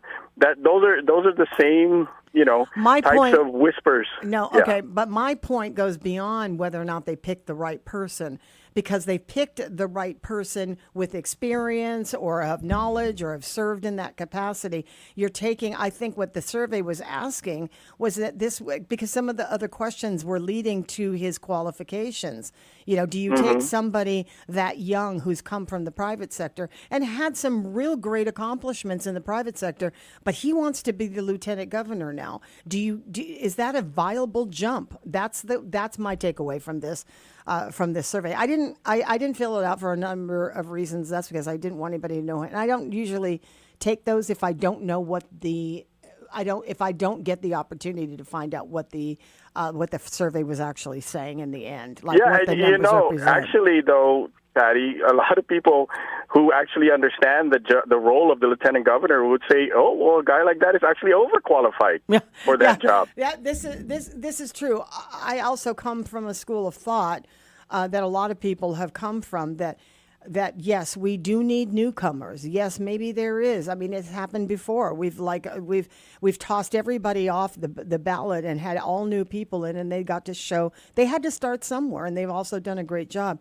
E.J. Calvo, would he have not better served taking the step into the legislature first and then becoming a backup for Tony Atta? Because we're talking about an 8-year program here, right? This is where you kind of want to come in for 8 years. He will gain a lot of experiences, and he will gain a lot of knowledge in politics, and he might already have command, being in a political family, a reasonable amount of experience having been on the sidelines. Just that somebody put out a survey questioning his ability. And nobody said that there was an issue with Sabina or with Tina or with Dwayne. Nobody said anything about there being a problem with Mary Okada. So the question is, why is he being pinpointed? Is there something that's happening with EJ that people that they think that Tony made the wrong decision? That's all I was. Well, going on. it's probably just because he's a political unknown, right? Everyone else are he's not. No, he's not. In the political world. Oh my God, he comes from a political politician. family. Well, he's never been a politician, but maybe not a politician in the world of legislation and elected office. Right. But he sure as hell comes from a political background, that's for sure. Oh, yeah. But what I'm saying is everyone else, save for Mary, I think, are politicians. I got it. I got you. Yeah. I got you. These are the things you hear around the table after the novena and after the these are just all the talks and gossips that we love here on Guam. I'm here for it. Hey, I got to go, man. All right. Good talking to you. It's always good talking to you, Pete. Have a good day. Take good care. Esta. It is. I got the Vet Talk folks are coming in a little bit early today, so that's going to be a nice prize especially as we started off the day having the conversation about veterans and what's happening at the VA office and whether or not it is indeed the AG's office that's holding up any future plans for a cemetery. I'm pretty sure they've got a lot to say about that. They certainly did last week with Joe Sinagasson on the phone. Or was it the week before? Either way, Go Guam. AP News, I'm Ben Thomas. Switzerland says a signing ceremony for the tentative deal between the U.S. and Iran is set for Friday, but questions about the details remain unanswered. And Charles Deladesma reports. Iranian state television quoted Foreign Minister Abbas Araghchi saying the end of the Iran war includes the end of Israel's occupation of Lebanon. The quote continued, without the withdrawal of Israeli forces from the territories they occupied, the war has not fully come to an end. Araghchi adds further Israeli attacks on Lebanon will be considered as a violation of the Memorandum of Understanding. It remains unclear what is actually in the interim agreement, as it's not yet been released publicly in full. I'm Charles de Ledesma. A war powers resolution that would force an end to U.S. military action against Iran has again failed to advance in the Senate. 4 Republicans joined most Democrats, but the tally was still short of the majority needed. G7 leaders have been focusing on the Ukraine war at their summit, and President Trump's considering reimposing sanctions soon on Russian oil shipments. Ed Donahue has the latest on the deadly crash of a B-52 bomber during a test flight in California. Limited tracking data shows the jet made a sharp right and then nearly completed a 180-degree turn before plunging to the ground at a rate of nearly a mile a minute. That's nearly 10 times as fast as a plane normally descends when preparing to land. All 8 people aboard were killed. It's not clear yet what caused the plane to crash immediately after takeoff. Officials at Edwards Air Force Base say it could take up to 6 months to complete the investigation. Aviation safety expert Jay Joseph says it's too early to say for sure, but often when a crash happens at very low altitude right after takeoff, there is a problem with the flight controls or engines. I'm Ed Donahue. And at the World Cup, Kylian Mbappe scored twice as France beat Senegal 3-1. This is AP News. Seth Sutel now with the AP Markets Report. Oil prices fell again while stocks drifted to a mixed finish near their all-time highs on Wall Street. The S&P 500 fell 0.6% Tuesday. The Dow rose 330 points. That's about 0.6%. The Dow hit another record. The Nasdaq Composite fell 1.2%.